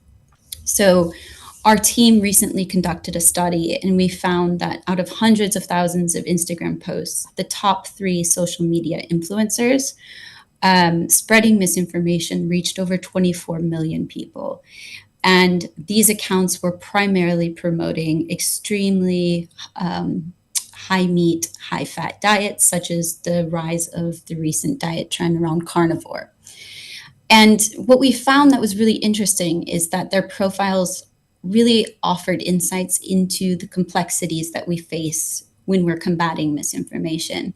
We found that these influencers overwhelmingly took on one of 3 personas. So either the doctor, which there were some real doctors on there spreading misinformation. There were also those who claimed to be doctors using borrowed authority to spread misinformation.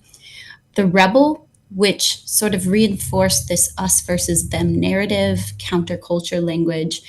And then the hustler, where the influencer, think of the influencer who sort of like guarantees that their one trick is going to solve all your health problems. And what's really interesting about each of these personas is that they use very highly emotional language, they make really big promises, and they offer this one-size-fits-all, very easy, straightforward way to solve all your problems. And so what's really difficult about combating nutrition misinformation and misinformation around these high meat diets, such as carnivore, is that misinformation is not nuanced. It's highly emotional, and it guarantees you these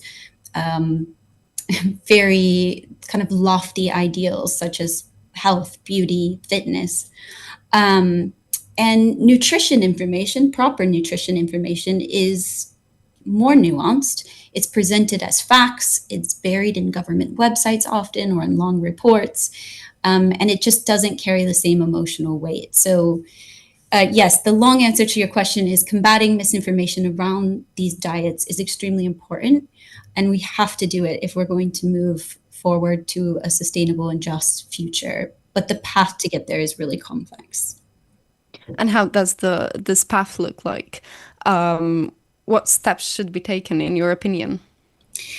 Yeah, so based on our research, and research that's come out recently from Reuters as well, which I can go into in a bit, but I'm sort of increasingly convinced we're fighting the misinformation on the wrong battlefield. So especially around nutrition misinformation, much of that is on social media, and generally nutrition, proper nutrition information and advocacy is found elsewhere.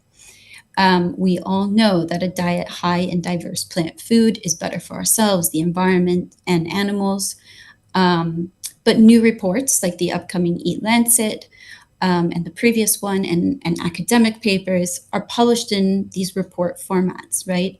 Often mainstream news will pick up on those findings, and that's how these findings are communicated. Our report, for example, was picked up by the media. We were featured in Forbes. It's fantastic, but that's increasingly not where people are getting their information. So as I mentioned earlier, Reuters just came out with a digital news report for 2025, and they found that over half of under 35-year-olds, this is in the US, now say they get most of their information and news from social media.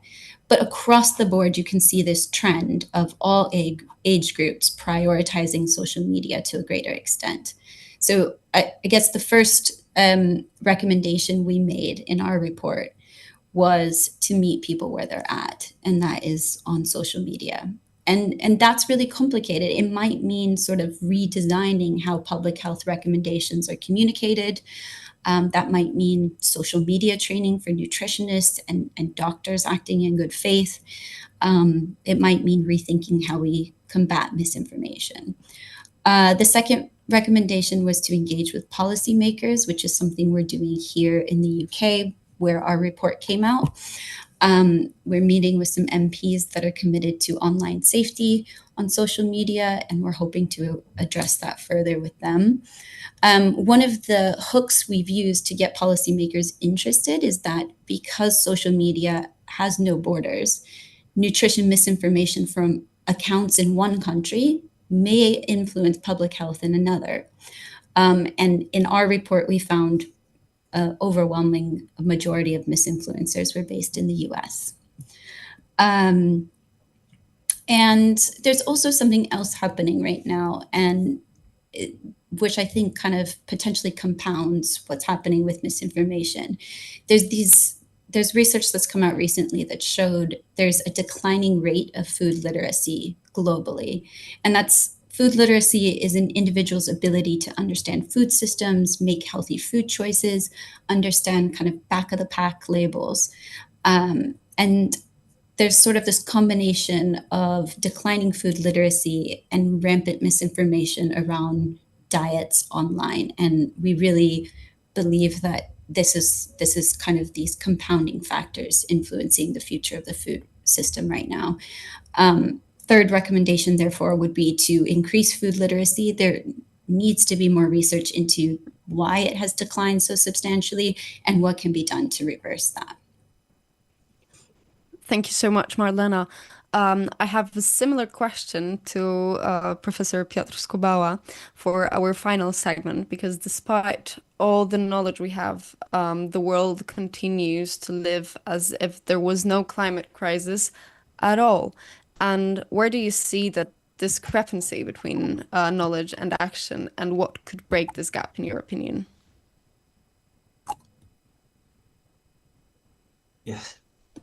Yeah, we're still living in a world of paradox. We possess rich scientific knowledge, both on causes of the climate crisis and about the role of today's dominant food system, and yet the everyday decision of society's politicians fail to keep pace with that knowledge. What are the reasons for this? The first, disconnection. For me, it's the most important. Disconnection of people from nature, and disconnection of education from reality. One of the key problems is our mental and emotional separation from the natural world. For me, it's the most important. I call this the illusion of separation. I often point out that many people do not realize our lives depend on insects, fungi, bacteria, and complex biological relationships. In education, the basic truths about the interdependence of the world are ignored still. This is a fundamental mistake, because we cannot act on what we neither understand nor feel emotional. So disconnection. The second, knowledge exists, but communication and systematic structure lag behind. Science cannot force a politician to act properly. Politicians are deaf to science. Reports clearly show that the current agriculture model causes losses of up to $15 trillion, while the transition to ecological models, plant diet, would require investment only 0.2 to 0.4% of global GDP. And yet, and could yield returns of around $10 trillion annually. These are not abstract figures, they are concrete economic arguments. And yet, agriculture policy still, despite declarations, supports industrial farming. Yeah, and third, attitudes and habits, difficult to break. Although awareness of plant-based diets and vegetarianism, veganism is growing, global meat consumption continues to rise. This shows that even knowledge about the carbon footprint and others is not enough to change daily practice. We need appropriate infrastructure, more alternatives and social support, and work on education, concentrate on heart of people. What could break a gap? Deep in interdisciplinary education. Education must be based on and focus on relationships. If people understand relationships with others and they feel like one of the animal on this planet, like one of mammals on this planet. They feel connection with other creatures, with animals. Yeah, there's the chance. So this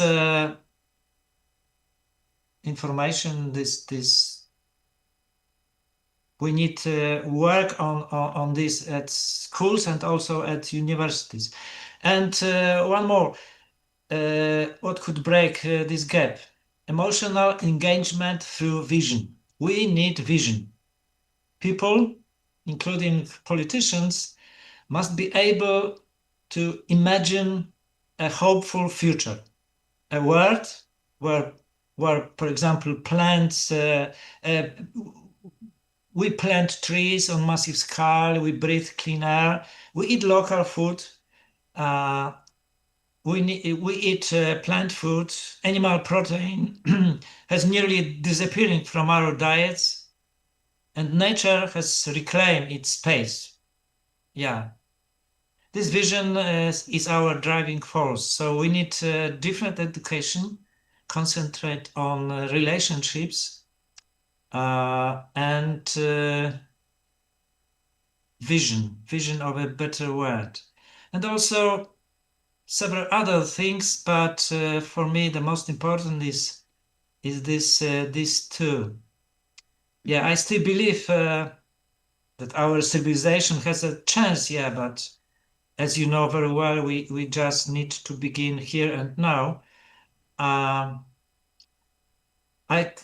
In Poland, I concentrate now on climate and environmental education, and there's the small light, a small chance to change our schools and start to discuss at schools about food system, about food, about local food. Yeah, but it's the beginning of process. Yeah, education, schools, vision of a better world.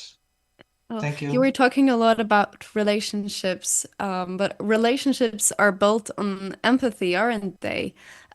Is a climate crisis not only a scientific problem, but above all, an ethical one?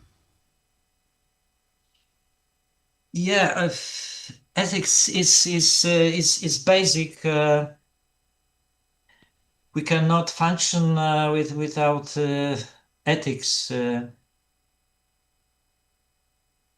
an ecologist. Ecology teaches us that every action, our way of living, eating, and working affects this web. It is not abstraction. It's a biological reality, and ignoring it is already a clear moral failure. Every living being matters, and every form of life fulfills its role. We as humans must take the responsibility for the shared home that is biosphere. Usually when I'm introducing, I said that I'm earthlings. I'm one of the thousands of species of mammals. In my biogram, I begin with this statement, earthlings. I'm one of the mammals. I'm simply animals, one of the million.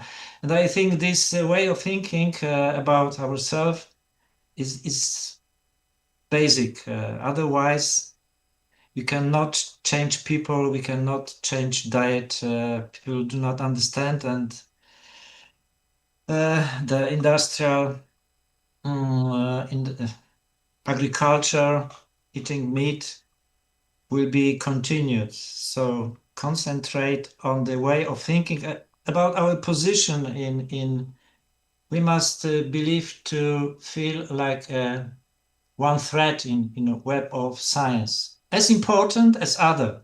We are as important as other animals, as cow, as pigs, birds, and others. Thank you so much. We right now. We will right now go to the Q&A section. And the first question is actually addressed to you, Professor Piotr Skubała. Since you mentioned animal proteins should be removed and diets in future should mostly be plant-based, what's your stance on an in vitrotarian world? Seems to conflict some of key wishes, but at the same time, I guess it could be local, eco-friendly, and most importantly, reduce a ton of suffering.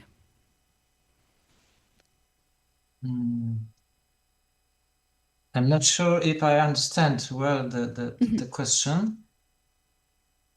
I believe that the question is about what's your stand on producing as well in vitro meat?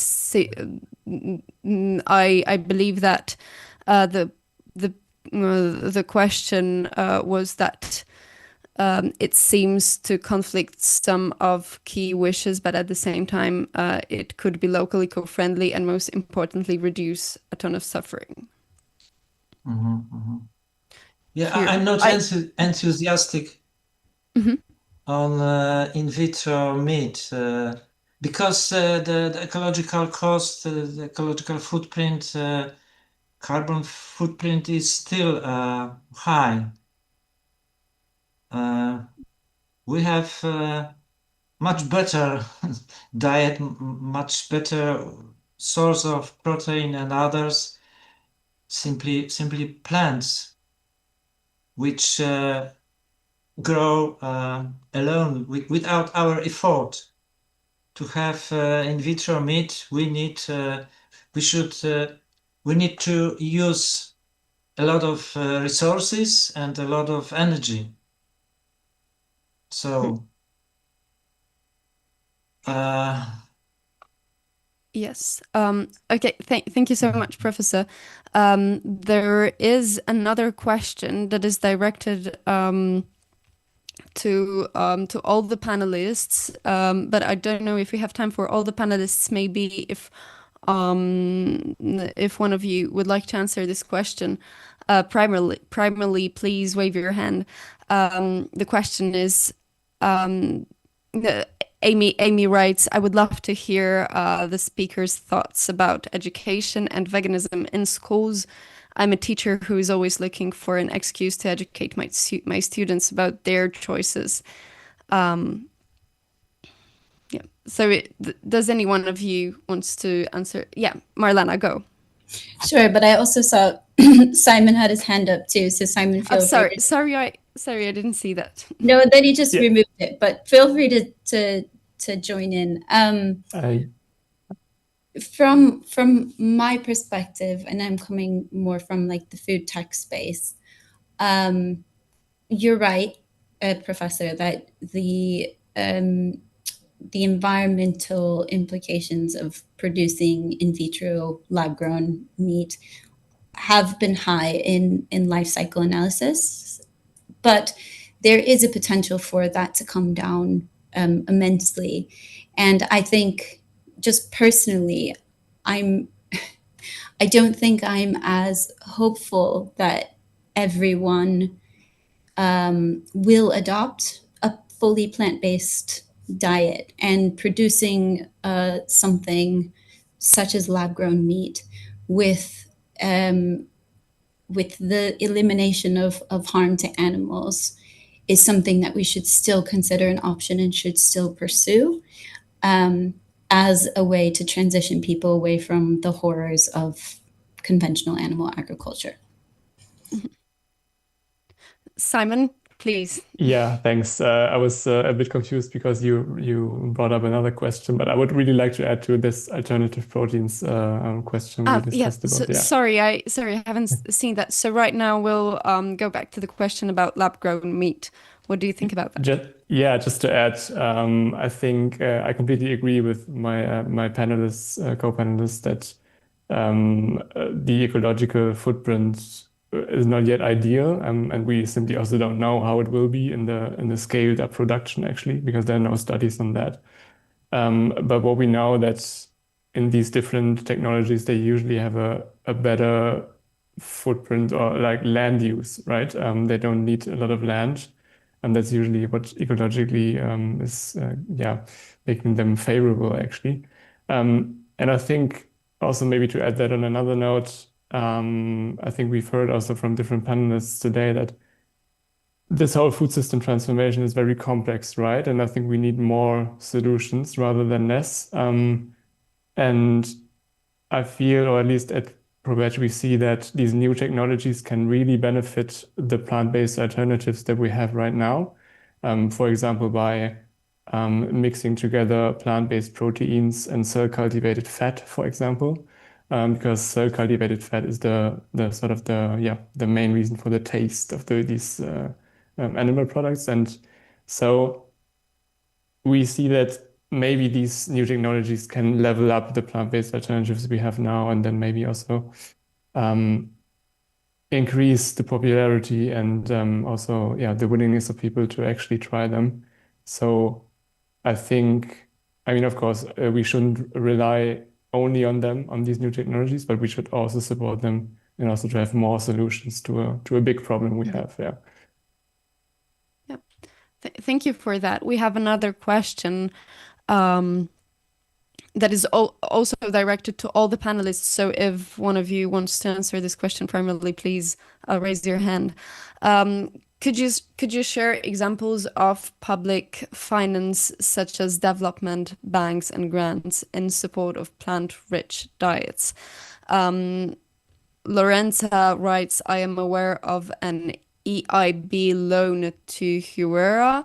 Are you aware of any other such positive practices? How can this be scaled up?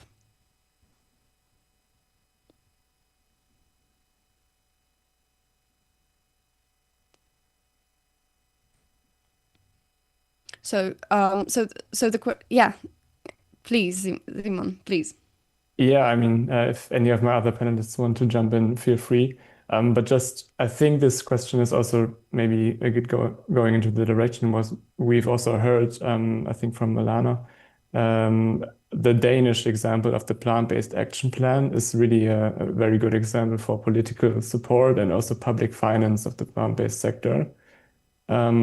So if this is going to the questionnaire and maybe he or she is interested in that, and maybe just to add, we at ProVeg, alongside other fantastic organizations, we also have developed a blueprint sort of what like a EU-wide action plan for plant-based foods can look like.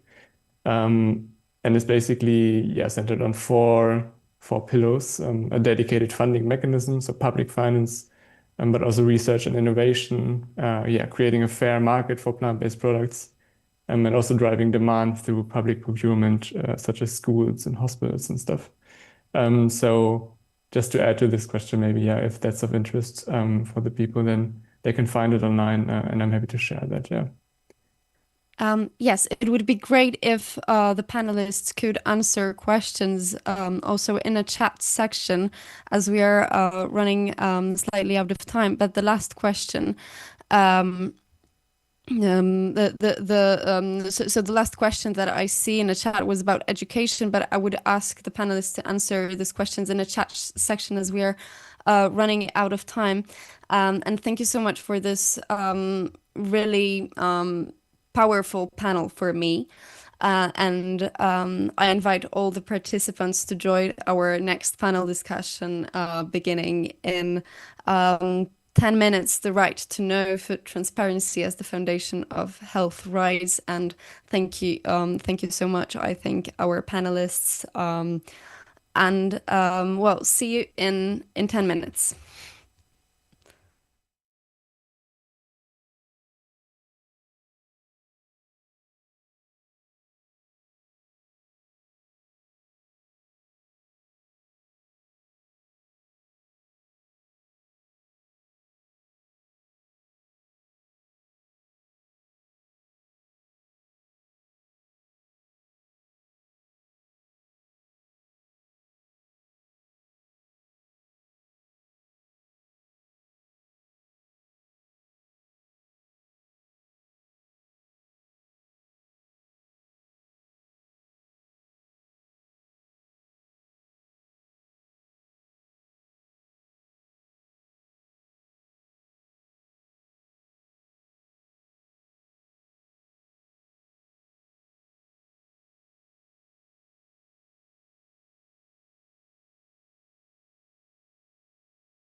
Hello, everyone.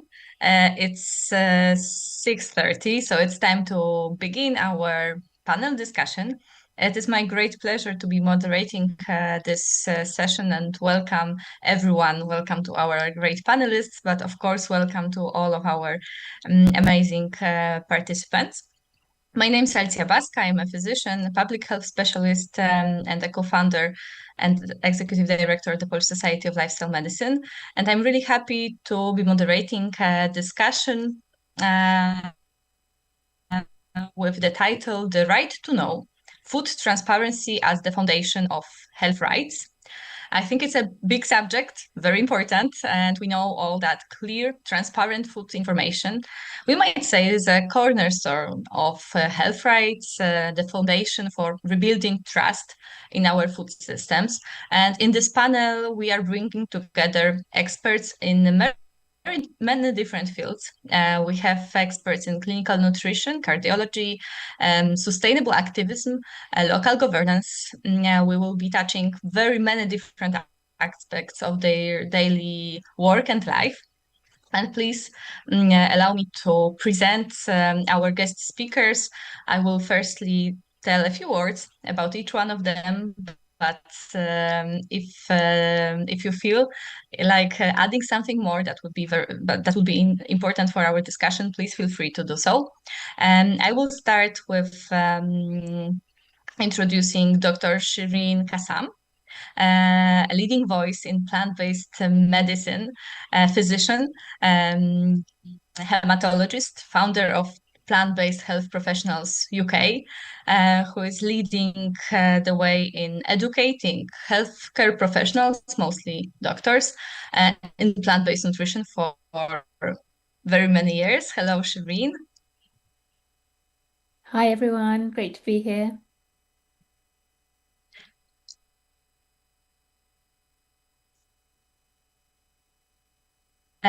I would like to introduce Dr. Tomasz Jerzewski.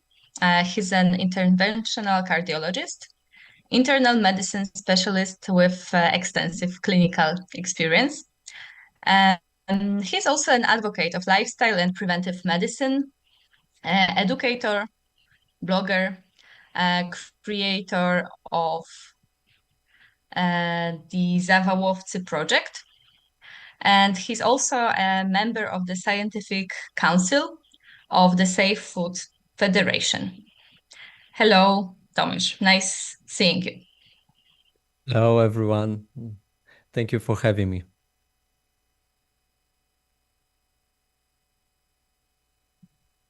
Next will be Councillor Ziggy Klase. Sorry if my pronunciation is not perfectly correct.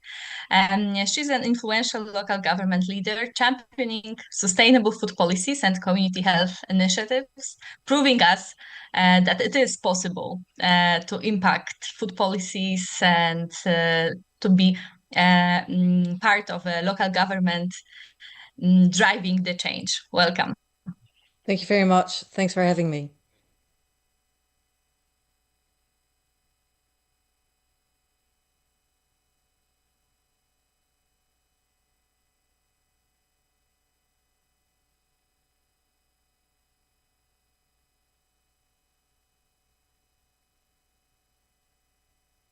Are we still here? Yes. Can you hear me? Can you hear me? Yes, now I can hear you. Yes. Oh, you couldn't hear me. Okay, I'm sorry. Hi, everyone. Thanks for having me. And last but not least, George Hayek, MBA graduate, founder of Lebanese Vegans and the region's first vegan social club, leader of Hayek Hospital, the first plant-based hospital in the area, advocate for ethical and health-focused living. Welcome, George. Thank you for having me. Hello, everyone. Okay, so as I mentioned in the very beginning, the subject is very, I would say, multi-sectoral. We could have many different perspectives when trying to approach it. But I would start with asking you, how do you understand the title of our session? What does it mean for you from the perspective of your day-to-day work? What the food transparency is for you, and how do you connect it with the health rights?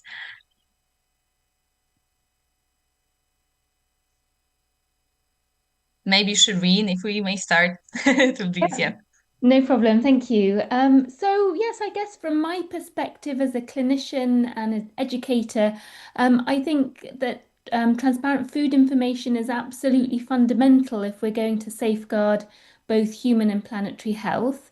So at an individual level, people have the right to know what they're consuming so that they can make choices that protect their health, reduce their risk of chronic disease, and align with their personal values.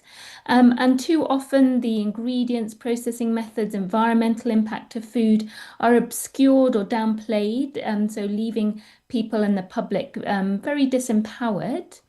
And I think this is much more than just about sort of personal health. Often the lack of transparency serves the interest of powerful food corporations whose profits kind of depend on us being in the dark, and they aren't necessarily very transparent about the harms caused by their product. So it's no coincidence that, you know, our food environment that's full of highly processed, unhealthy foods that are destroying the environment are often sort of aggressively marketed, while their consequences to the health and the planet are often hidden. So that's kind of how it affects my work and what we do with patients and fellow healthcare professionals.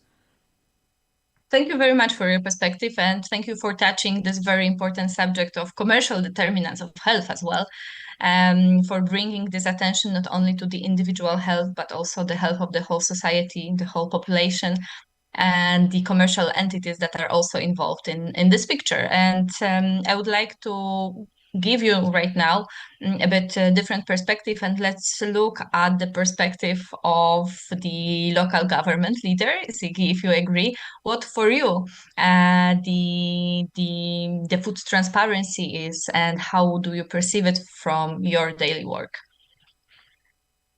Well, personally, I think it's a very important subject. Can you understand me? Yes. Audible. Yes. Okay. But it's not necessarily something that we deal with on a daily basis in our local government, obviously. Me personally, I think it's a matter of personal integrity. What we put in our mouth and what we eat is very important, and it's very important for our personal health and also our degree of well-being and happiness even. So we should really be in charge, and we should really be in control of what we eat. And therefore, to be in control, to know what we eat, we need the information about it. So it is definitely a very important issue, but it's not something we talk about on a daily basis in the city of Haarlem, where I'm from, in Holland. Yes, thank you very much.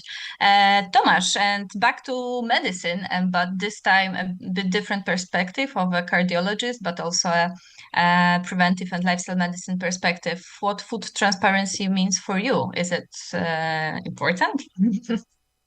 In my everyday practice, I see patients that suffer from largely preventable diseases. They like hypertension, like coronary disease, like heart failure, type 2 diabetes, insulin resistance. Our impact, preventive impact, can be really huge.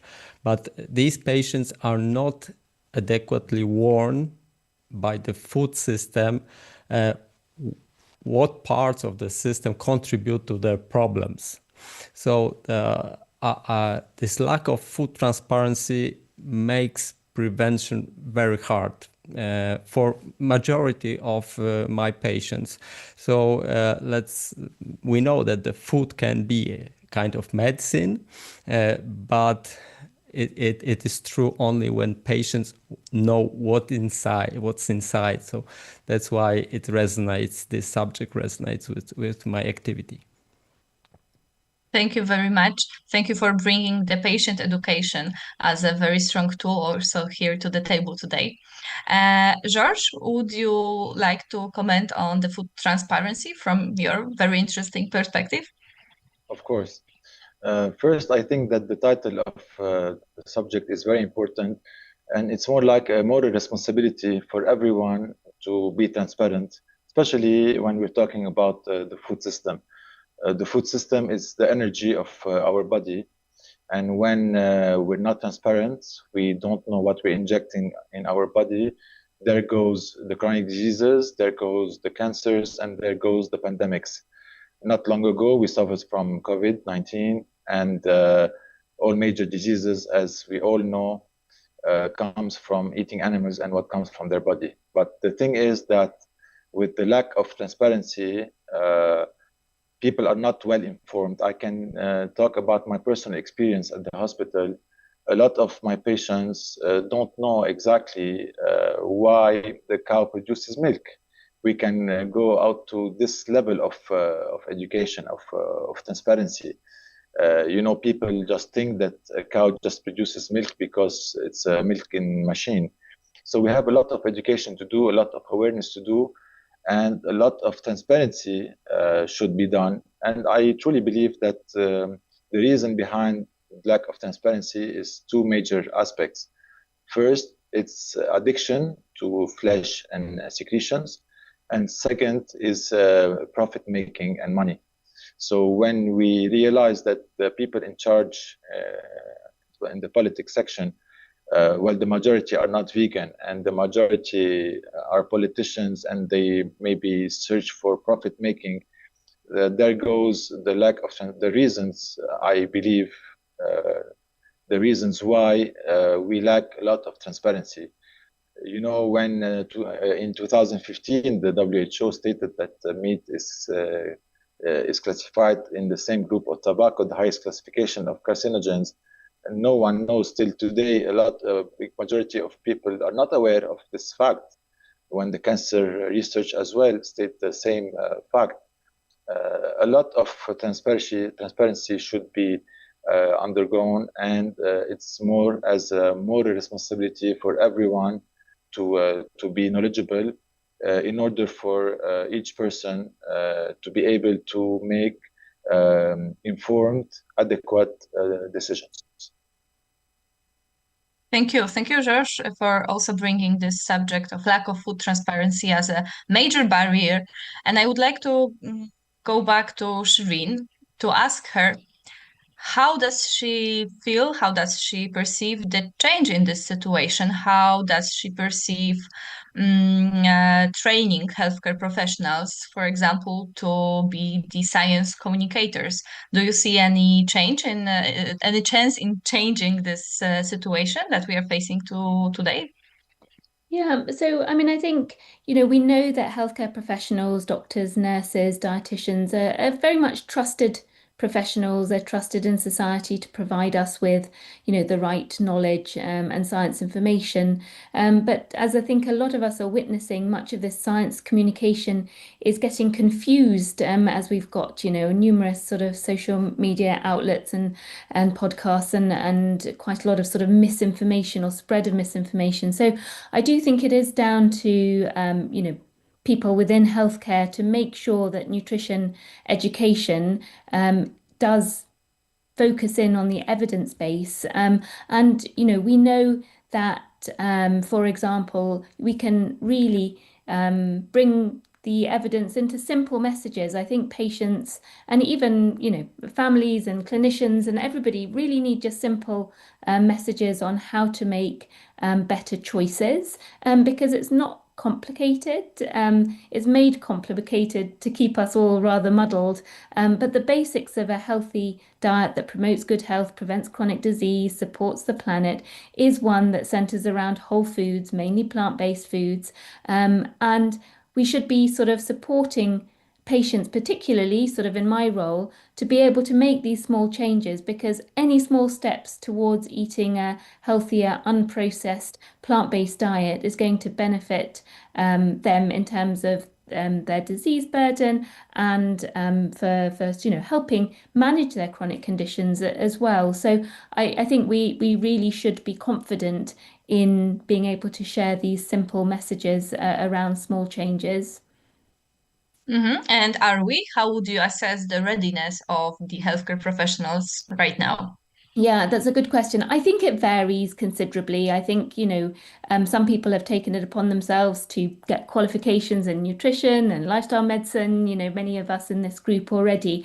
So we've been motivated to do that and empower ourselves to be able to share this message. Whereas I think a lot of medicine is still in its silos.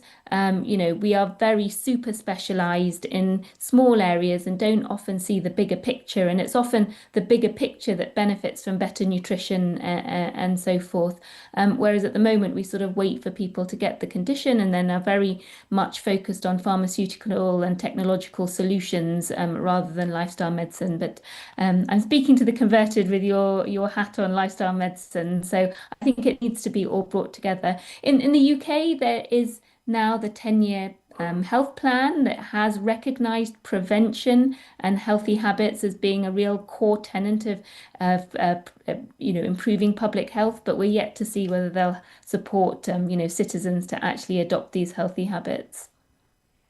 Thank you also for giving us some hope, because often when we meet at meetings like that, we tend to speak about the lack of nutrition education in medical school and so on and so on. But we can see that there is a growing group of people who self-qualify also because they feel that there is this lack. And we also can see that there is more and more nutrition education also in the curricula. So let's hope for these changes to happen more and more often. But once we speak about nutrition education, once we speak about how patients might be confused, I would like to ask Tomasz how or what common misconceptions about diet, nutrition do you encounter most often? And how do you see this, for example, clearer food labeling or transparency help address this kind of misunderstandings? Yes, but a lot. I see a lot. Thank you, Shireen, for addressing these education issues. But I think we need a lot of systemic solutions and clear information for our patients, because I have occasion to talk to my patient on average 20 minutes. I consult one single patient, and the amount of information I can pass is very limited. People are alone during their shopping, during their, choosing what is right, what is healthy, what's maybe not. And the kind of information they encounter is really different, and the many tricks they encounter. From my perspective, I'd like to address very, very briefly just a short list of them. For first is hidden sodium and the link to a lot of problems. It's so simple, but we still have this huge problem of hidden sodium, of salty snacks, and the connection is so obvious, so well established with a lot of diseases, from hypertension to kidney diseases, strokes, and this is a huge problem. And we know that if we manage to pass the information, we can cut 1/4 of cardiovascular risk of cardiovascular events. So it is huge benefit for the population. The second, briefly, it's of course added sugar and metabolic problem diseases. This is a problem of, as Shireen was addressing the social media issues. We see high carbs, low carbs. We have a lot of information about carbohydrate, but it's so confusing for my patients. We need to address added sugars as a clear information, because some carbohydrates can be healthy. Added sugar and connection with the metabolic diseases is a huge second problem. And the third, it's of course UPF, so ultra processed foods. Of course, we are vegan summit today. We have a lot and more plant-based food to pick and choose from, but no, we know that some of them have one ingredients, but the other have 20, for instance, and they are ultra processed, and we have a lot of problems explaining our patients what is the difference. But the difference should be addressed on the label in clear manner for my patients, because I cannot explain during my meeting with patients all those information. So misinformation and the package labeling it's a huge problem, and we should push this evolution forward. Thank you very much. And thank you also for bringing to the table the issue also of the time that is very limited, for example, during the medical consultations. And this brings me to Georges again, because in this whole discussion, I think it's also very important to notice that hospital might also be a learning environment. That might be a place where a patient not only sees a good example, but also have an ability to follow this good example and start his journey into their habits transformation.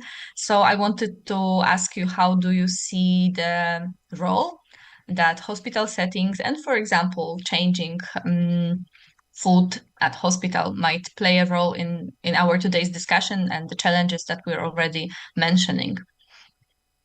Of course. So for me to take the decision to turn the hospital vegan, it took me around 1.5 to 2 years. During this period, I had intensive educational sessions to, of course, my staff, the nursing team, the administration, and the doctors, and of course the public, because I wanted the education to be a well-rounded education that will be able to reach everyone. Because I didn't want to do this or take this decision overnight. A lot of conferences, a lot of documentary screenings, a lot of speeches were held in order for the ground to be ready for me to take this decision. So as you mentioned, a hospital is as well an educational ground. What I did in my hospital is that all around the premises of the hospital, you can find posters that educate people on the dangers of eating animal products versus the advantages of having a plant-based diet. So people enter the hospital, they start staring at those pictures, they start taking pictures, they start having some conversation with people around. And of course, once they enter the clinic of the doctor, they start asking a curious question. This is exactly what I wanted. I want this conversation to be open, and I want this conversation to be mainstream. It's well about time to be talking about the root cause of our diseases and not just treating symptoms. As Dr. Shireen said, we are expert in the pharmaceutical section to give medications and treatment, but we are full in tackling the root cause of problem and lifestyle medicine. So I truly believe in prevention. I truly believe that what we inject in our body will only but show in the near future. Our body is a mean of transportation, same as a car. If our car we put some bad fuel, it will break after 2 kilometers. Same goes to our body. If we fuel our body with bad or poison, I call animal product poison, because whether it's my hospital or any other hospitals, we are full of patients that are heavy meat eaters, that are heavy dairy eaters, and all the studies, all the facts, all the reviews, peer reviews showed to what extent it is illogical to anyone to be consuming such kind of food, and especially in hospitals where we are supposed to be treating those diseases and those patients. Yeah, this is what I do, and of course we have our vegan dietitian. Once she undergo her patient's visit, she educate them on the importance of letting go of animal product and to adopt a plant-based vegan lifestyle. Of course, not all our patients will adopt this lifestyle, but at least I'm trying to forward a message that if a hospital is serious about the subject, if a hospital removed completely animal products and replaced them by plant-based, maybe there's something we should know about. Maybe we should dig more. Maybe we should do more research on that matter. It's about also bringing or building the awareness, as you said, even if the change is not possible for a person at this particular moment of their lives, right? But I also wondering about the common misconceptions around plant-based diet, plant-based eating, and one of the misconceptions is that it's untasty or that it's difficult to be followed.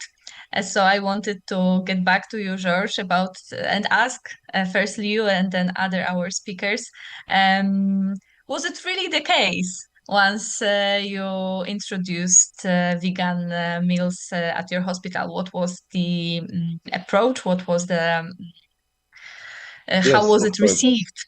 Yeah. Then again, we go back to the misinformation, miseducation, and lack of transparency. People believe that when we talk about protein, it means meat, and when we talk about calcium, it means dairy. There goes our role to educate. We should educate on the fact that all our nutrients, essential nutrients that our body needs, we can all find them in the plant kingdom.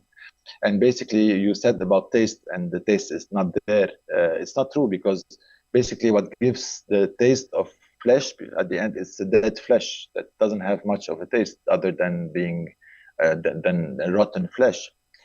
It's the spices, the plant-based spices that we add on the flesh so that we can have a specific kind of taste. So again, in a plant-based kitchen, we use those spices, but instead of dripping those spices on a piece of flesh, we just put them on some tofu, on some soy protein texture, on lentils, on mushroom. And there you go, you have the same taste minus the antibiotics, minus the growth hormones, minus the saturated fat, minus the cholesterol, minus the cruelty towards the animals, minus the damaging the environment, minus the damaging our health. Well, yeah. Thank you. Thank you for your reply. And I'm really interested, I'm really curious how you in your clinical practice, Shireen or Tomasz, also face this common misconception.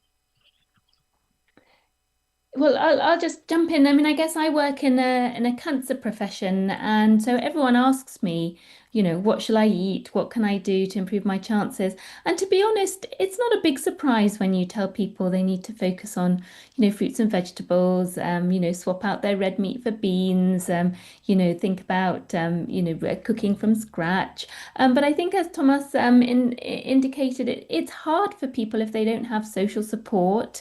If they don't have adequate finances, time, resources to sort of put that all into action. And, so then it comes down to that piece around supporting sustained behavior change, which we are not very good at within healthcare. And unlike Georgia's, we at my hospital don't even role model what the optimal way of eating is. Unfortunately, we still do have processed meat on the menus, and so sugar sweetened beverages in our retail shops. So it gives people completely the wrong information, when actually we should be using this as a moment to educate them when they're the most motivated. Once somebody tells you have cancer, that's the most motivation you'll have. But then we just ruin it by showcasing the wrong things, and then there isn't that community support, and the food environment in the UK is terrible, with the big commercial entities putting stopping government and policymakers from actually making those changes that we need to see. So I think patients understand. We just need a better sort of wraparound support system. Thank you. Tomasz, would you like to add something, comment also on that? Yes, I would like to add my wish that I would like to work in George Hospital because it's a sad story, because I am an interventional cardiologist. I implant some stents, and a couple of minutes later I see the food passes the corridor and is given to the patients, and the reality is that the majority of this food is pro-allergenic and causes problems. So that's what Shireen also said, that we don't give models, and it's like medical schizophrenia, and it is a bit sad. But we should work on it. And Alicia, you in Poland do a really nice job. So a lot of misconception. We now we talk about this the most visible and true. What kind of example and model we show our patients in the acute phase. They are hospitalized, they are in a big crisis, and we serve them food which is not a proper example. And now we want to talk about convincing the industry to properly label the food. We have a lot to do. Yes. Thank you very much. And once we speak about these examples, I would like to get back to you, Ziggy, and ask how can local governments then effectively engage citizens, businesses, healthcare system to support the transparent, ethical, health-promoting food systems. For example, what I've done, I did go and visit the hospitals in Haarlem, and also the sports and schools, and asked them if they were willing to change their diet towards a more plant-based diet for health reasons.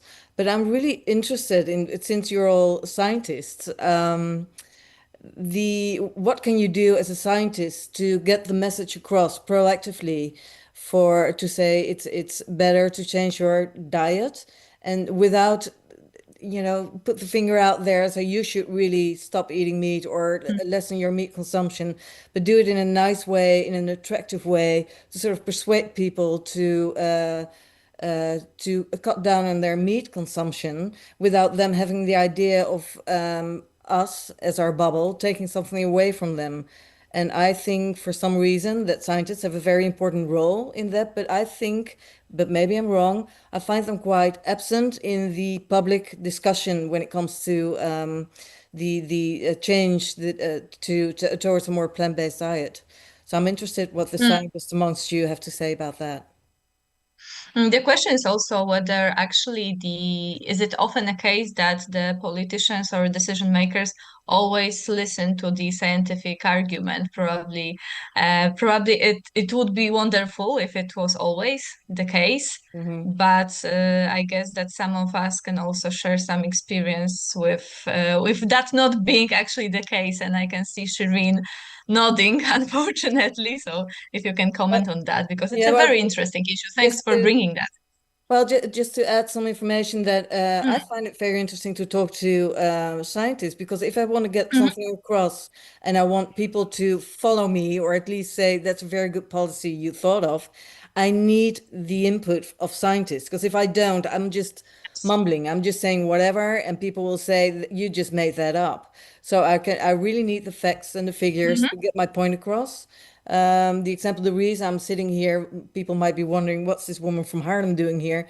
We in Haarlem, we banned meat advertisement for health reasons, animal care and or animal welfare reasons, and also the climate reasons. In order to be able to do that, I had to get information from psychologists on how advertisements actually influence the people in the streets. And if I wouldn't have had that information and really solid information and numbers and figures, I would probably not have been able to get this motion across, and the ban would not have been installed. So that's the reason I'm asking this. Yeah, thank you. Thank you very much for sharing this experience, because it also shows how complex process it is what we've been doing for years, and no one is right now questioning, or very few are questioning, and we are just doing some things because they've been done like that for many years, because there were some lobbying into doing the things the way they are right now, and everyone is comfortable doing it, and the big industry as well. But thank you also for pointing out that scientists, healthcare professionals have their role to be played. And I think that this is something that is very soothing for us all to hear as researchers, as scientists, because many of us experiences sometimes a completely different perspective, and I would wish to us that we have as many politicians and decision makers as you, with your open mind and a perspective to listen to the scientific evidence. I don't know if you, Shireen, wanted also to add something to that. Yeah, just don't underestimate your role in this. So I'm curious. Well, that's really kind to hear, because I think from our perspective, often as healthcare professionals, it's very difficult to feel that you can get your voice heard. You know, the amount of time we spend emailing our MPs, or trying to speak to them, or trying to get to the health minister, and it seems certainly in the UK you have to sort of pay your way into getting face-to-face time with politicians and policymakers. And just as an example, because it's going to be quite current soon, is the Eat Lancet planetary health diet. You know, that it has been devised and written by 37 eminent scientists, researchers and clinicians around the world, and it tells us very precisely, you know, how to eat a healthy diet that will not only promote our own health, but also the health of the planet. And that planetary health diet, you know, was launched in 2019, and it had zero impact in the UK. I'm just hopeful that the relaunch in the first weekend of October, we're going to be able to make a bigger noise about it. Because, yeah, I mean, some countries, there's obviously some countries that we really know have tried to follow the recommendations, like Denmark have updated their dietary guidelines. But, you know, for the UK, we haven't updated our dietary guidelines since 2016. It doesn't consider sustainability. It hasn't reduced the recommendation for requirements for sort of meat and dairy in line with planetary health. So I think it's hard for us, and it's often quite demoralizing not knowing how to start to access our decision makers, essentially. Thanks for this perspective. Can I ask something else? Yes, of course. Because I'm not going to take over this conversation, but I'm just curious that you try to approach politicians and policymakers, and I do know that they are not immediately willing to listen to you. I mean, the meat lobby and the dairy lobby is much stronger, much bigger, and they're everywhere. So your lobby it's really hard to understand that. But what if we would all start on a consumer level and making clear to the consumers that eating too much meat is unhealthy, but do it in a way that we're not trying to force you into eating less meat, but find a way like social influencers do, and they're very successful. I mean, I think there's this guy who eats nothing but meat, and he gets a lot of attention, and we all know it's very bad for health, but he still gets a lot of attention. So is there a way possible that consumers can be influenced by the same way? You talked earlier about short messages. there must be a way to get through to them in the same way that social influencers do. And I know your desperation. I feel it. I get it totally. And I wish it were different. And I think it may be a good idea to start at a consumer level, but maybe you don't agree. I don't know. Yeah, I mean, I think it needs to be, bottom up, top down, doesn't it? We need all of those aspects, and certainly as a healthcare professional, I try and influence those areas where I can, which is that healthcare setting. And we, like others, are working to sort of make plant-based meals the kind of normal preferred option in hospitals and healthcare, where we do have a kind of trusted voice and can access those sort of decision makers on a smaller level. But I still think it's hard for consumers to make that the kind of healthier, sustainable choice when the food environment does not put out these messages. So we can, as individuals, and maybe we'll have some influence in our small sphere with patients and families. But I think, for more widespread change, we need more consistent messaging, like you're doing with advertising, but advertising, whether it's billboards or media, social media, television, etc. Yeah, thank you, Shireen, for addressing again the food environment context and the fact that consumers, patients are all the time being under the influence of very many different messages, often being the strong marketing messages that we know from research as well that are effective. I'm wondering, what would you see? And it's a question to all of you as potential opportunities, but on the other hand, the barriers for implementing the food transparency at the community level. We already mentioned the big lobby, this being one of them, and probably quite difficult to address.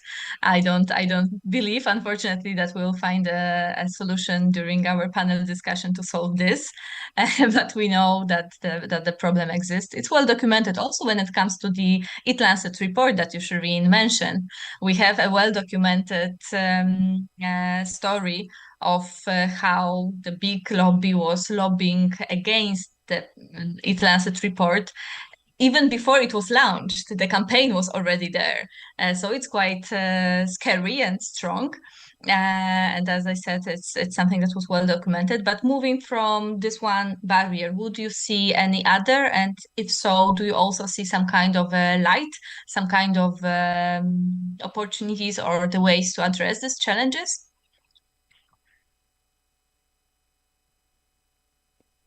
Yeah, I think we can see some light because some labeling systems are already been used, are introduced, like Nutri-Score, like some solution in certain countries. Maybe they are, scattered around the globe, but it's good to have some examples that some solutions were already introduced, and we have them, some in Israel, or maybe like black labels or front labels on the food. Of course, there will be no one perfect solution. We should work on because there is still a discussion about what's good and what's bad in, for instance, Nutri-Score. They will never end, but still we have them. And when I observe teenagers, they look at those grading charts on labels of Nutri-Score. So it works in a way, but we know that we can do better, and we can go deeper, and we can improve, but still it's a long way to go. But there are examples, so let's go further. And from your perspective, what kind of information should be prioritized in these labels? Yeah, from my perspective, I think that the level of the food processing it's not clear enough for people because the two let's say again plant-based and not always means healthy, and we should clearly state it as some of the plant-based animal food mimicking products, let's say, can contain 15 or 20 ingredients, and some have one, and it's not completely clear for people, and it's not properly addressed. This added sugar issue for me is very important, added sugar, because we tackled a little bit the trans fat, let's say, because they are banned in many countries already. But this discerning between carbohydrates and added sugar, it's very important in my opinion, for instance. Thank you. Thank you for bringing also the example of trans fats. That is already a lesson to be learned. We have good studies from Denmark, I think, that shows us actually that there was a reduction of cardiovascular deaths due to the ban on trans fats being added to the food. So we have a clear, we can say, governmental intervention on the policy making level that turned out to be successful. Coming back to my question about the challenges and opportunities, would any one of you also want to comment on that? Do you see? I think that Ziggy wants to add. Yeah. Yeah, maybe I'm mainly talking from a consumer's perspective. If I go into a supermarket and I need my reading glasses to read the back of the package to see what's in it, I sometimes don't have my reading glasses with me, so I don't know what's in it, and I'll either put it back or when it looks really good, I might take it anyway. I think what would really help is and I don't know if it's possible, and I don't know if maybe it's done already, but if you can put a QR code on every package, so you don't have to read the small lettering, but you can just point your mobile phone at it, and maybe you can even install your preferences. Like, for example, when you're vegan, you look for products that are vegan, and if you put your phone on the QR code, it will tell you immediately whether it's vegan, how much sugar, how much salt, whatever allergies you might have, you can maybe install in this preference settings. And maybe it already exists, I don't know, but I think it might be a very good idea to make it a lot easier for people that are not everybody will do this, but you make it as easy as possible for consumers to do the right thing, or at least be able, make it able for them to enable them to know what's in the product. Perfect. I think that very recently I came by the information about the QR codes labels that are being introduced. I'm not sure if it was food first or was it or cosmetics for now, but I think that it's going to be happening, and I think it's great that we can also involve some technology to make our lives easier and probably healthier. But once we are speaking about the labels, and once you were having a mic, Ziggy, I wanted also to ask about Switzerland. Switzerland, that was discussed recently quite a lot. Probably all of you participants today might be aware of that, but I will just make the start and describe. Switzerland is introducing a law starting in July 2025, so it's already there, that requires mandatory disclosure about animal suffering in food production. How would you assess, from your perspective, this initiative, and do you think similar regulations could or should be adopted elsewhere? Well, first of all, I commend every step that's being taken to make to disclose the information about animal suffering. The main reason I drafted this motion to stop advertisement for meat products was exactly that. It was for animal welfare. That was my main reason. However, I don't know if this is going to work, and I understood that This is what do you call that? An initiative in Switzerland that came out of a failed initiative to ban foie gras in Switzerland. They wanted it not to be able to be sold anymore in Switzerland. That didn't happen, and instead of that, they put the labeling on the packages. I applaud them for that. I'm not sure if it's going to work, because if we look at smokers' information, if we look at cigarette packages, and it says very clearly, you will die if you smoke the cigarette, people will just not look at the labeling then. And if you're a meat lover, I'm not sure if you're going to really look at the package that says this animal has suffered tremendously before it reached your plate, and if that will make a change in consumption. I'm not convinced. The best thing to do for us politicians and policymakers is see if we can really change the suffering on the beginning of this process, and really try really hard to do something against the mega stables and the slaughterhouses. And I think the best way to disclose the information about animal suffering is make slaughterhouses out of glass and mega stables out of glass, and in that way people would actually see what's going on behind these walls, because people don't see it and they don't want to see it.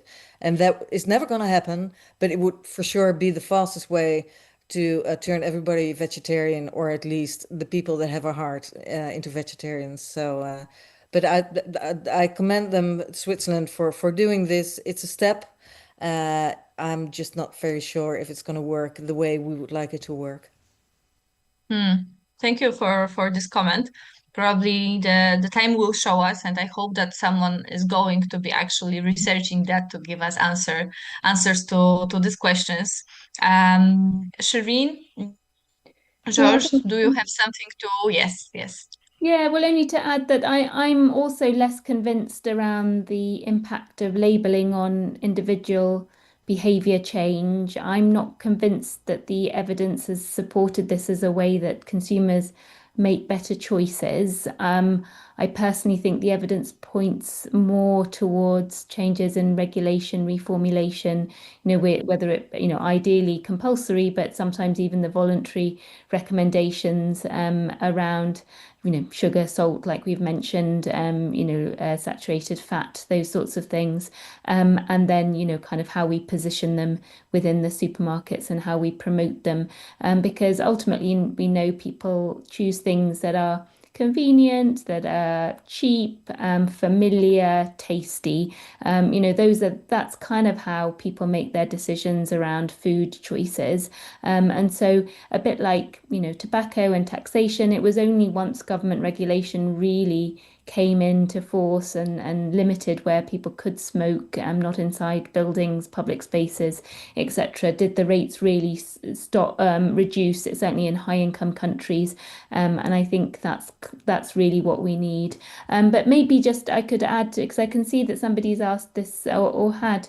Oh, well, maybe it's disappeared now, but somebody had mentioned about, how we could prescribe fruits and vegetables, and that is a way of changing behaviour. So in the UK, we've had some success through what we call social prescribing, where, doctors and link workers can support people who would benefit from eating more fruits and vegetables to, have vouchers that will give them discounts or free amount of food with these vouchers if they qualify for them, and that really has shown, and equally in sort of studies that have come out of other countries as well, that sort of prescribing and supporting people to be able to access more fruits and vegetables does actually result in them and their families eating more and improving their diet quality. So I think those sort of initiatives, certainly within the healthcare setting, could be useful and more widespread. I think the trouble is that it's often run by charitable organisations rather than directly from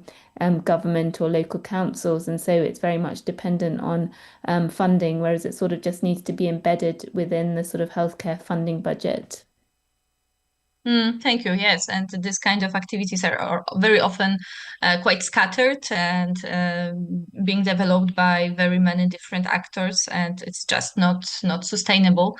But also thank you for pointing out the power of fiscal solutions. The report about the commercial determinants of health from the Lancet from 2 or 3 years ago pointed out pretty strongly that if we want to act against the commercial actors, we do really need strong, powerful decision makers and policies that would, in a way, secure, protect our society, and that fiscal solutions are very often very effective. But also, we need to be focusing on supporting or creating the environment that would support these healthy choices, support in a way that they are more accessible, they are more visible, that they are the default ones. So creating this healthy environment where the healthy choices are the obvious choices probably would be what we will be all thinking about and wishing for all of us. I was wondering if George, you want to comment on this discussion, on this section of the topics that were brought up right now. Sure.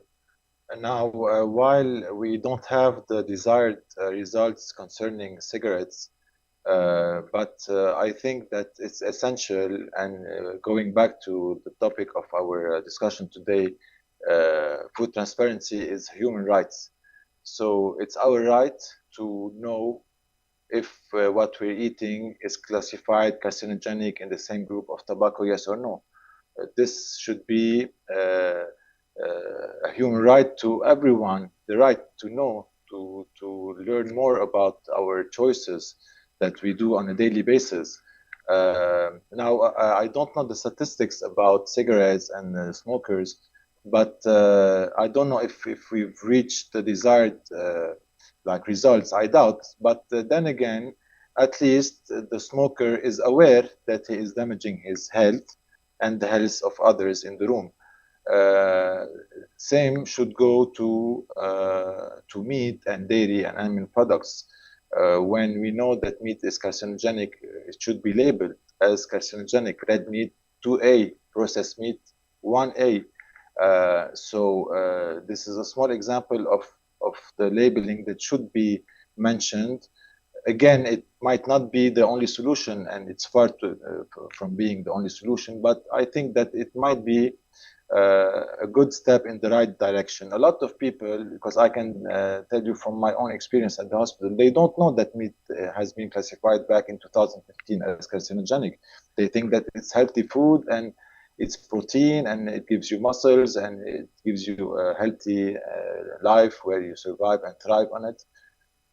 At least let's give the customer, the consumer, the information, and at least we've done our job. Now it's up to the consumer to take responsibility not to consume such kind of poison. Thank you very much.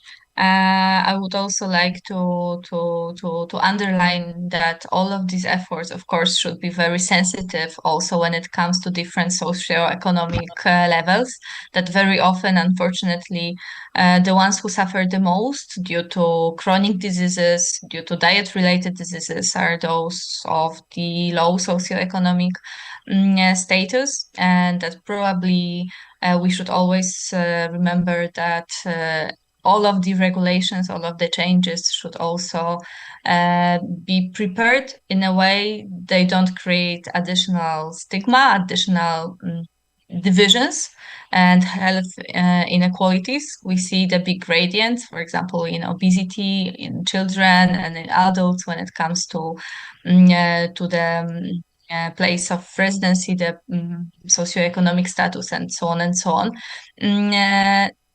Coming quickly or coming slowly towards our Q&A discussion, I would like to ask one more question that is, I would say, a bit striking or controversial issue when it comes to speaking about, on one hand, about the human right to healthy food, and on the other hand, observing the discussion about personal freedom and a freedom for choice, freedom to choose.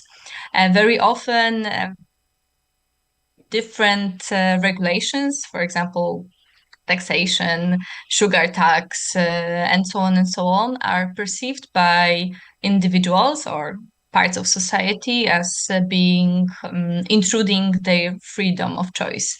How do you tackle this? How do you perceive this kind of perspective, or how would you discuss with it to convince individuals that this kind of regulations are actually protecting their rights, their human rights to health? I can give you an example at my hospital. Now talking about freedom of choice, is it a choice for anyone to be smoking a cigarette in a hospital? It's not a choice. Maybe it was back in the 50s, but we evolved and the studies have shown the danger of smoking. So we cannot offer food that damages their health, that damages the environment, and that causes massive suffering to animals. This is not freedom of choice. Simply, this is a way to damage your body, to damage the environment, and to inflict suffering upon others. Personal choice, it involves yourself, nothing but yourself. So then again, I can stress on the fact that is it a choice that we give for a patient to at the hospital if he wants to smoke a cigarette or not? What if this patient starts saying, where is my freedom of choice? I choose to smoke. This is my personal choice. Well, no, it's not a personal choice here. I'm really sorry about that. Thank you. Thank you very much for this perspective. Anyone also would like to add to that? Ziggy, yes. Yeah, I'd like to emphasize that we as a local government, but also as a national government, any government for that matter, has the duty to keep us healthy in any way possible. Because it's not just food we put into our mouth, but it's also, for example, pesticides that really have an effect on our health and our neurological system. It gets into our body and it really affects our health. And it's up to the governments to make sure that that doesn't happen, that the factories that produce chemicals that get into our body, they have a duty to, governments have a duty to take away that risk. And if it goes for food, anything you put into your body that's harmful, they at least have the duty to make it less harmful and see what they can do to add less salt or whatever they have to do. It is their duty. It's one of our roles as local governments, local politicians, to keep our people safe. That's what we do. Perfect. Thank you. Shireen or Tomasz?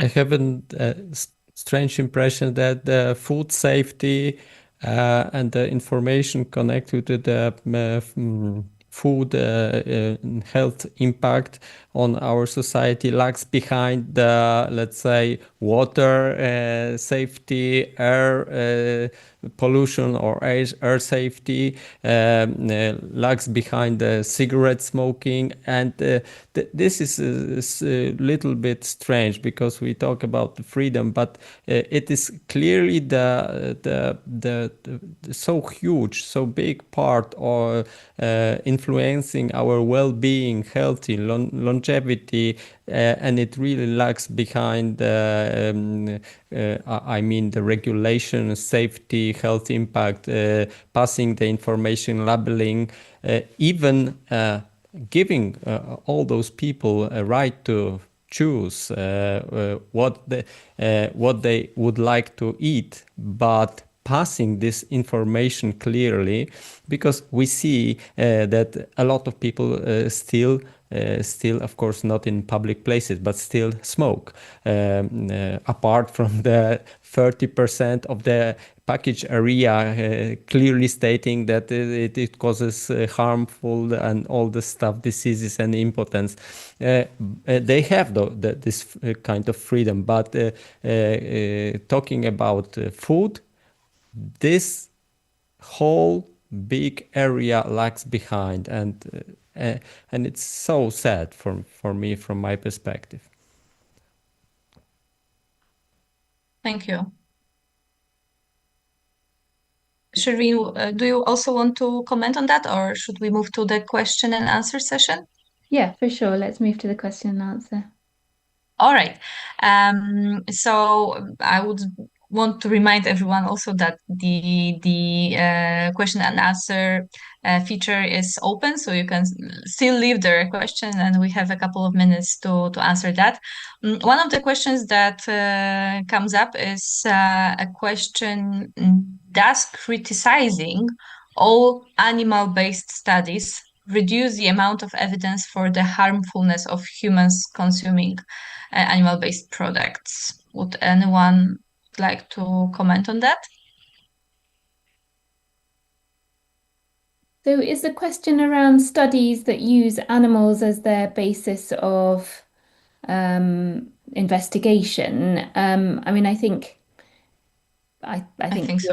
Yes, I think the evidence does clearly suggest that most animal-based studies don't translate well into humans, and we can't. I think we have to accept that data, and the more we move to more sort of human appropriate models, the better.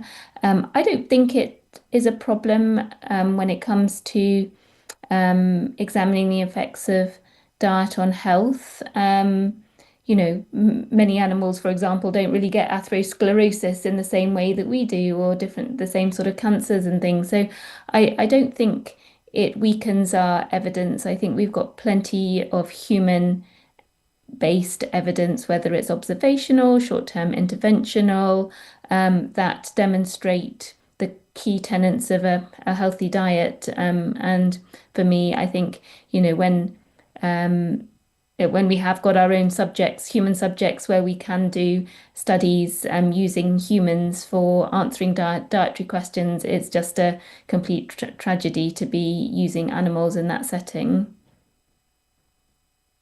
Shireen. There is a question about the examples of public finance, such as development banks and grants, in support of plant-rich diets. The participant says that he or she is aware of an EIB to ORA. Are you aware of any other such positive practices, how this can be scaled up? Anyone, maybe? Okay, let's... I might just say that, I mean, obviously everyone uses this as an example, but the Denmark government have really got themselves sorted in the last few years and have got a plant-based action plan, and therefore government money is being used to support plant-based businesses. So that's one example, but I think it's going to be very context and region specific, rather than sort of understanding where one can get money for individual projects. I think it's going to have to be country dependent or context dependent. Okay. And another question, speaking of medical professionals, where are the dentists in the movement? Maybe Shireen, can you tell us if you have known a lot of dentists who are interested in plant-based nutrition and joined, for example, your organization? Yes, I mean, so we're a membership organization, and we certainly have dental professionals as part of our organization. And you're right. I mean, dental health is really dependent on the diet we eat and the health and the dietary quality. So we should be championing them. So I guess as conference organizers, we should make sure that dental health is part of the agenda and find these people. So, but I agree. I think we need more healthcare professionals across the professions and be more multidisciplinary. I could say the same about our nursing colleagues. So I think we need to champion all professions, and sometimes the doctors always get the limelight just because we are considered, I don't know, separate or different. Thank you. And a question from Jenny. She asks if any of you know a figure for the proportion of doctors and medical staff who are even aware of the impact of whole food plant-based or vegan diets versus meat-based diets. She writes that there doesn't seem to be much evidence of patients being informed that whole food plant-based diet can help reduce the severity of their conditions or indeed reverse it. Still a primary reliance on medication and lifestyle status quo. Is any one of you aware of any research in that? Oh, I'm not aware, but Alicia, you are deeply involved in training doctors and medical staff and developing the curricula for such a training. So maybe you know. I don't have exact data, but I can speak a bit about Poland. That we are doing our best to increase, of course, the presence of lifestyle medicine in curricula. Officially, it's there is lifestyle medicine within family medicine curriculum, but it's mostly on paper yet, I would say. But there were some studies, mostly from United States and UK, that were showing that there is, of course, quite low awareness and quite low knowledge of whole food plant-based diets, and in general, low levels of nutrition training in medical doctors. I might just add also, I mean, I do agree with you. I haven't got specific statistics, but we conducted a study of dietitians in UK and Ireland, and we've published the paper asking them about their knowledge, attitudes, beliefs around the Eat Lancet planetary health diet. It wasn't even necessarily 100% plant-based, but we know that, it would benefit health and the planet. And unfortunately, from our small subsection of dietitians, we realized that they don't feel comfortable or sufficiently knowledgeable to implement plant-based diets into their clinical practice, and they don't feel supported by their profession. And certainly even those dietitians that had qualified within the last 3 years suggested that their curriculum during their degree course didn't cover this topic sufficiently. And I would argue that it's not us as doctors that should be necessarily the ones, the flying the flag. We've got plenty to do, Thomas with his stents and myself with anti-cancer treatments. You still want individuals like us to be highly specialized, but we want our nutrition colleagues to be sufficiently, educated on the topic, whereas I think it's still very stuck in the old curriculum, which we know was often influenced by the meat and dairy companies that provided the educational resources. And I still think that you find this at nutrition conferences as well, don't you, that various industry sponsors are funding various sessions. So I think we need to look across the board at curricula, not just for doctors who have such a wide range of things that we have to learn. Yes. Thank you for stressing the role of other healthcare professionals and dietitians, nutritionists, but also our nursing colleagues. And we all have a role to be played in the well-organized healthcare system, and we all have plenty to do. And it would be very useful also if we all strengthen our messages and to go hand in hand, which also does not happen always. We are slowly coming to an end of our today's meeting, our panel discussion. Thank you very much for being here. Thank you for your insightful comments, the replies to all the questions. Thank you to our participants. And maybe just to wrap it up, just one sentence from each one of you. What thought you would like to leave us today after our panel discussion in the area of all of the different subjects we've been discussing about a little around? So my sentence will be, I guess, that I would like to have a stronger backup, bigger help from the system, allowing me to pass the clear information, or maybe to back up my information with clear labeling, clean information, social public campaigns funded by the governments, ministries. It would be my wish for, I hope, near future. Thank you so much. In what concerns me, I often get the question, why did Haik Hospital remove the animal products and meat from their menu?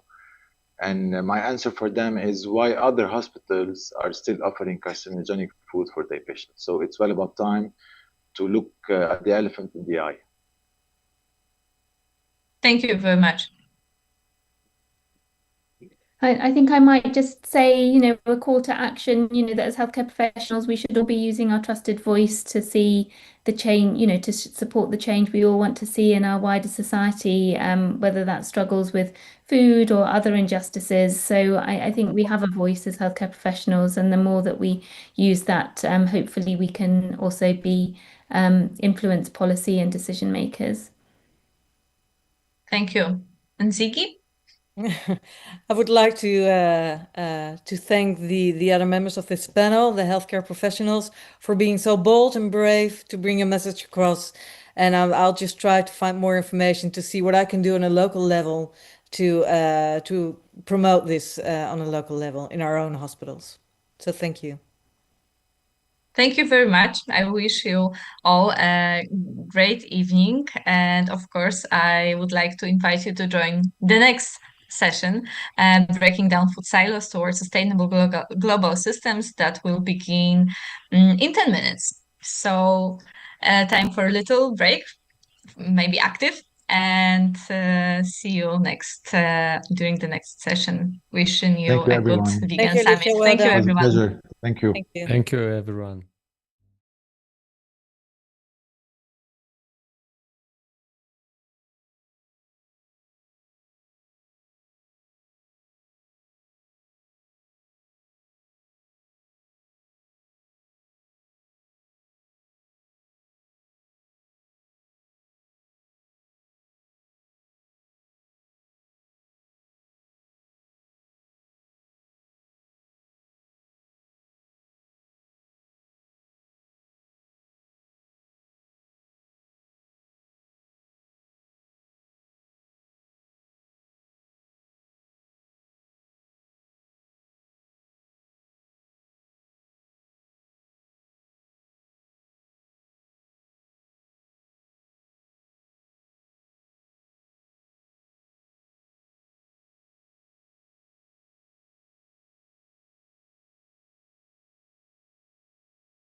Okay, we can start. Hello, everyone. My name is Paulina Januszewska, and I'm a journalist from Poland.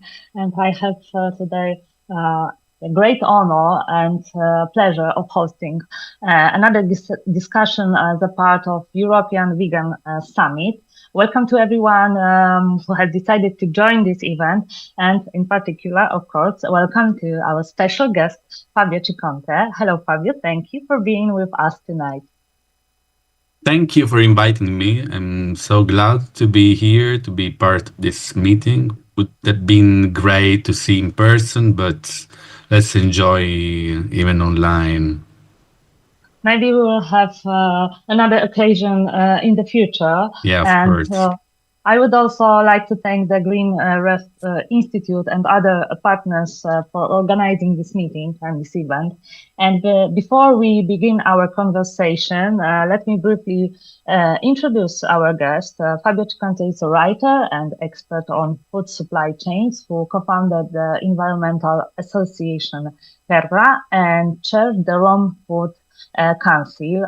Fabio is also a regular contributor to Writer's Geo program and several leading publications. And his latest book will be the most important actually topic of our conversation, Il cibo e politica. I don't know Italian, but I hope I pronounced it Perfectly. well. Thank you.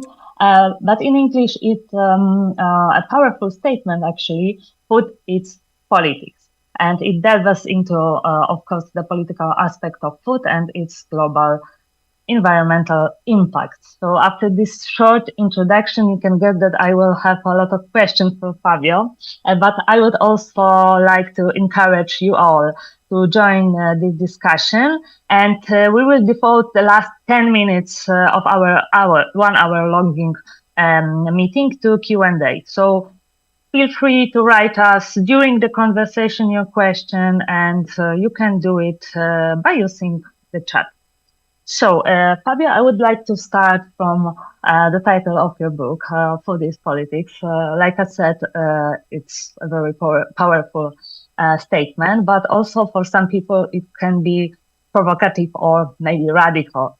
And in your view, what actually are the most significant, maybe cultural, maybe educational, maybe economic barriers that prevent people today from fully recognizing or accepting the deep political implication of the food system, and what is actually the biggest reason people fail to see that the political forces are shaping what ends up in on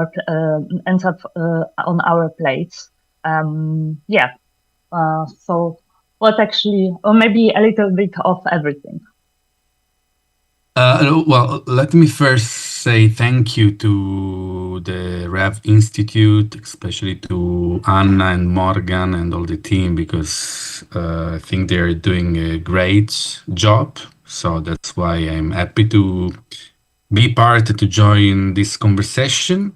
Okay, answering to your question, it's pretty complicated because I think that food in general is one of the most political things ever. Can be used in several ways, in the good ways, in the bad ways.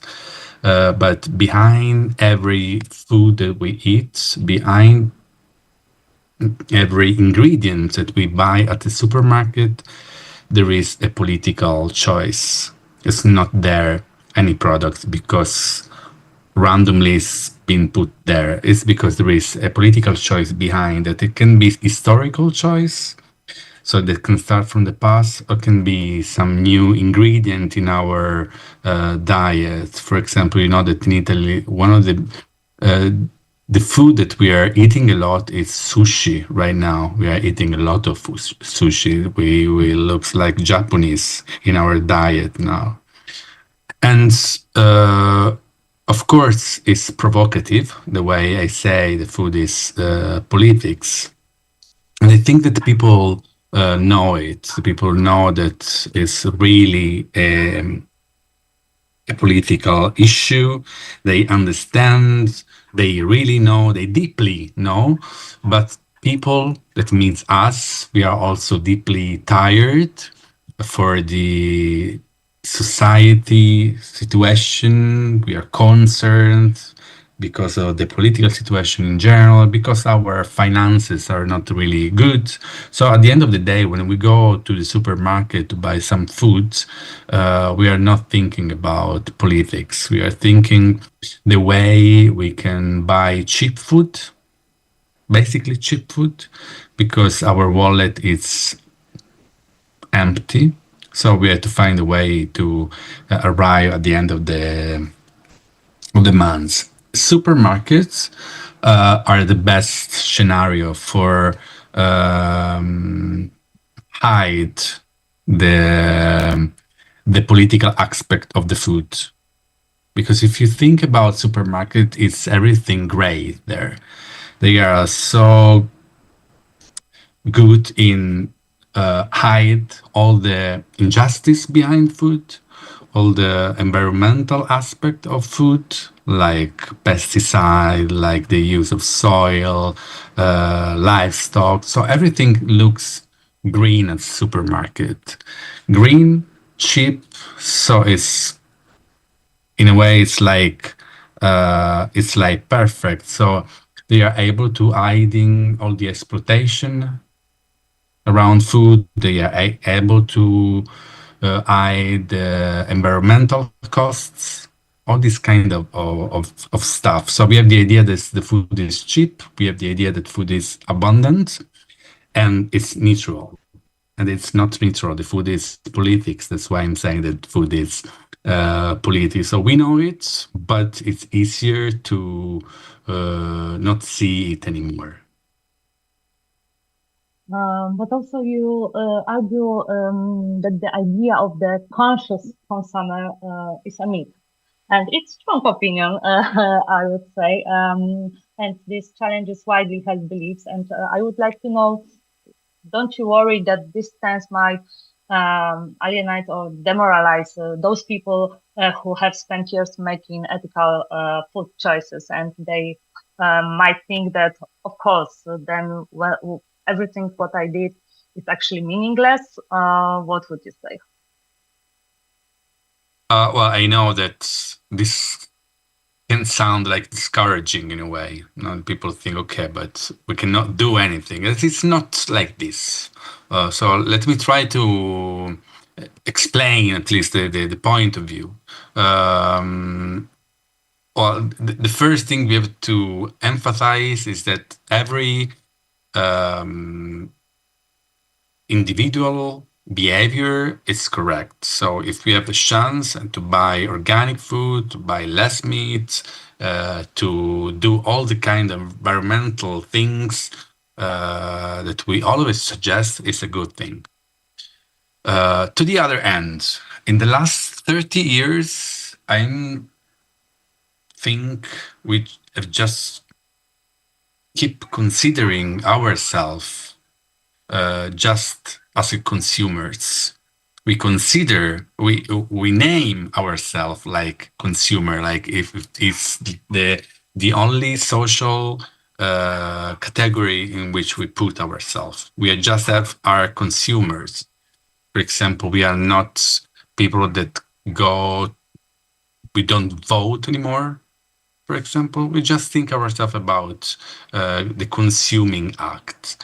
That it's mainly an individual choice, not a collective one. It's not something that we do collectively with the others.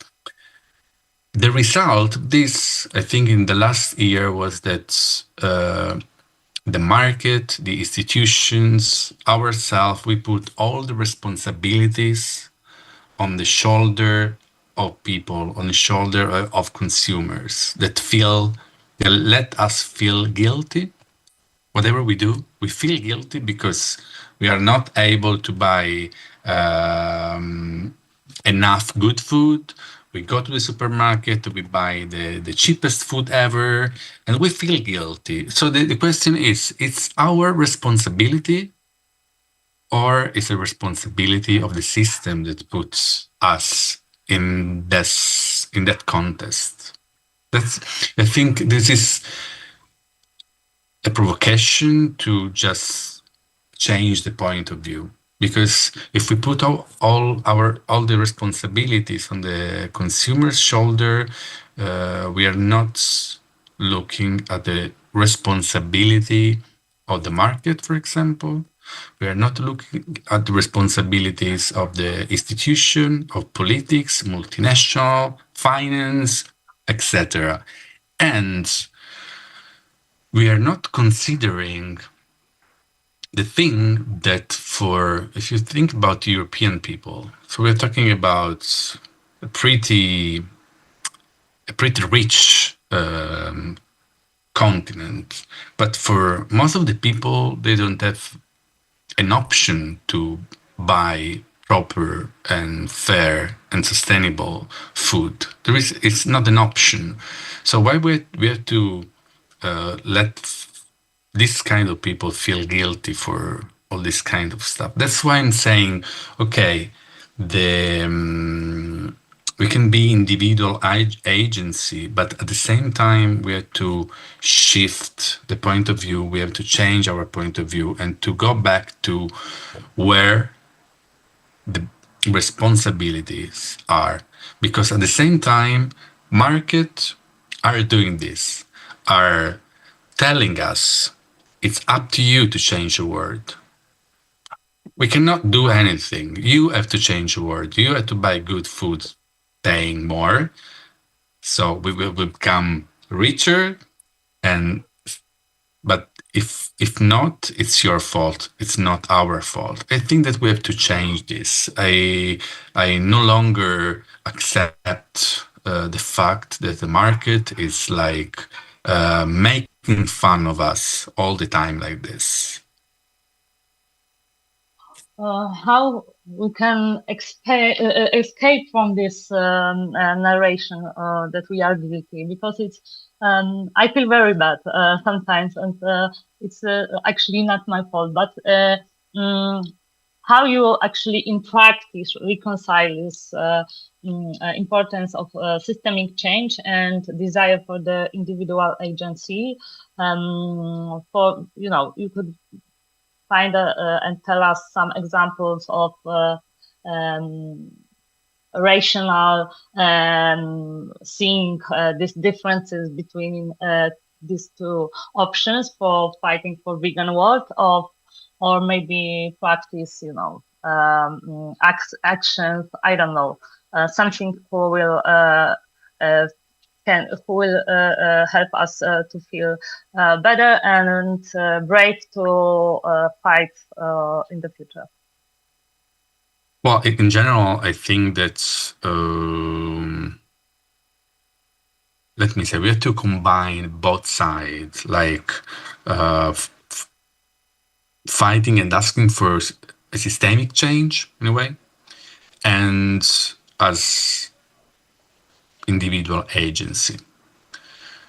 The two things are not opposite. We have to find a way to combine them. The problem is that in the last 30 years, we just are forgetting to look and fight for systemic change.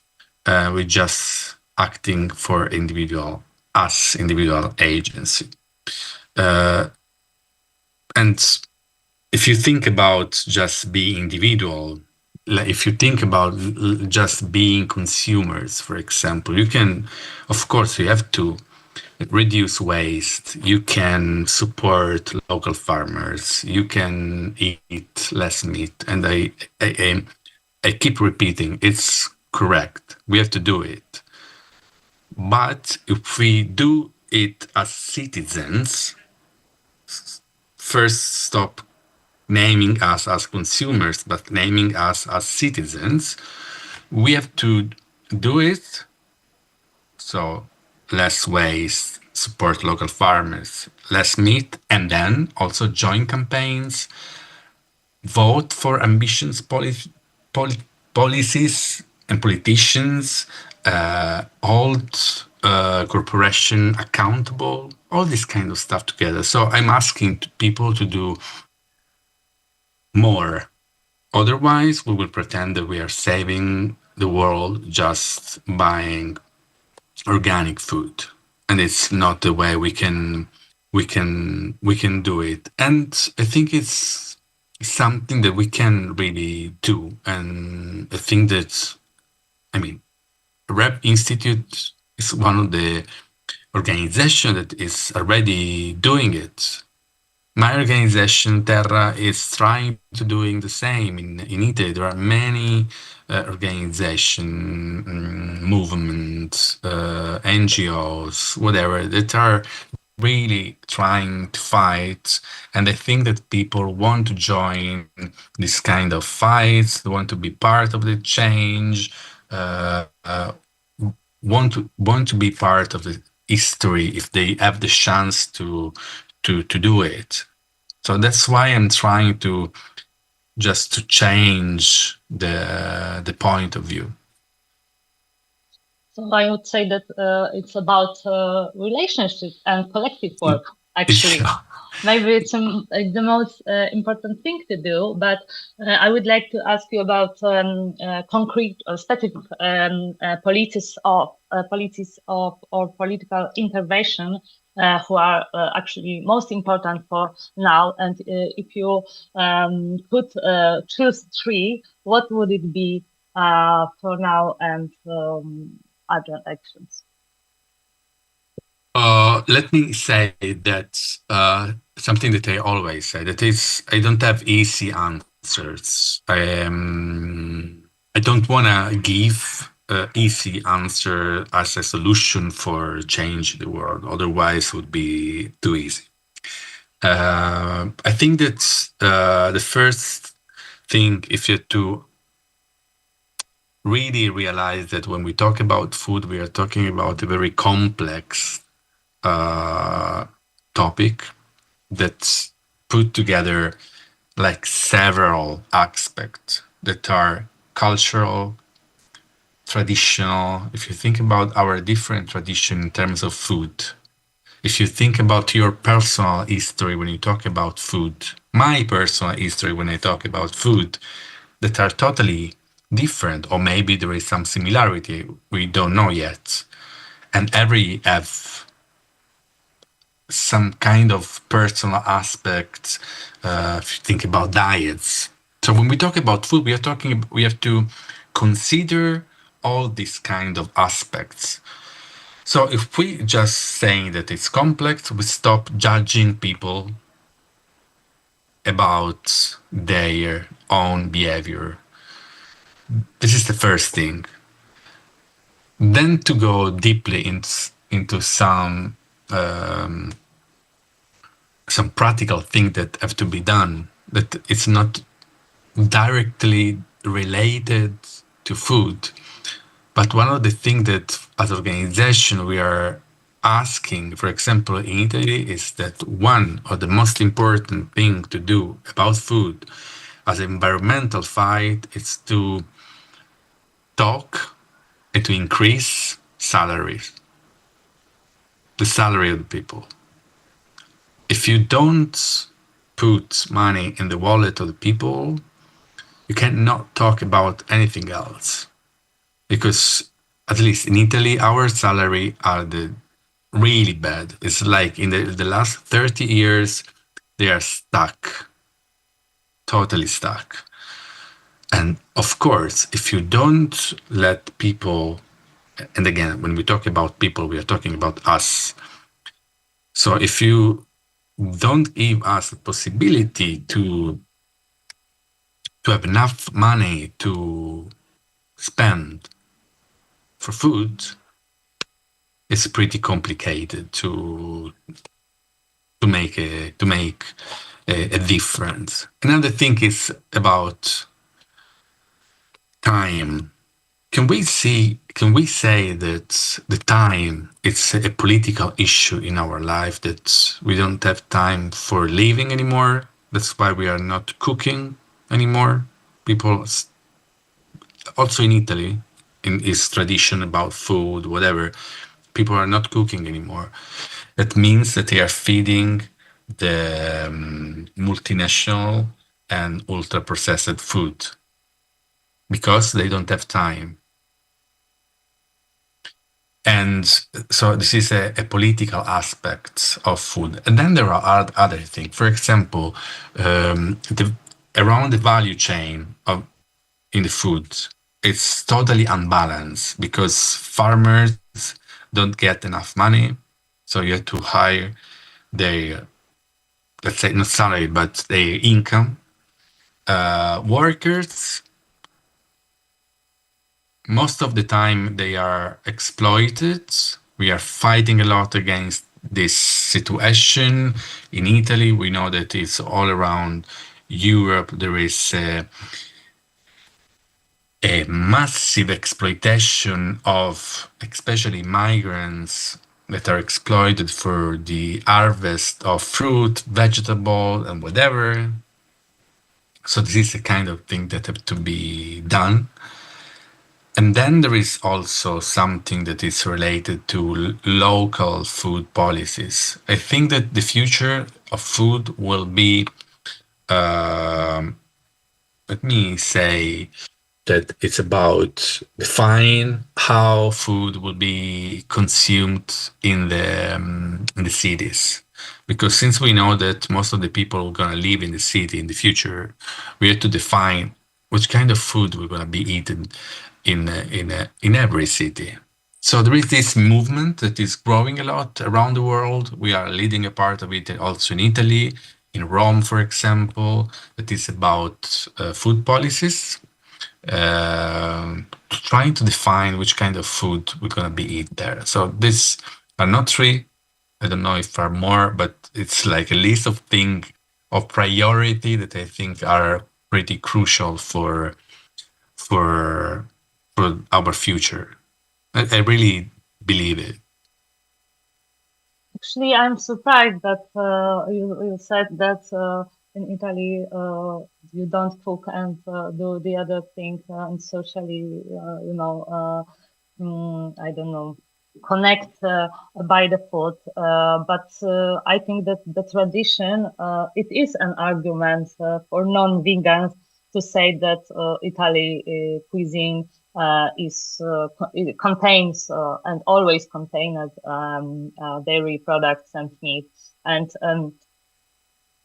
should we actually I don't know, concentrate on that or of changing this narration, or maybe it's not important at all, and you have other actions to do to, I don't know, maybe encourage people in Italy to, I don't know, make this vegan action? Well, traditions in general can be fake, can be invented, or can be also there can be an over narrative about traditions. What is a tradition?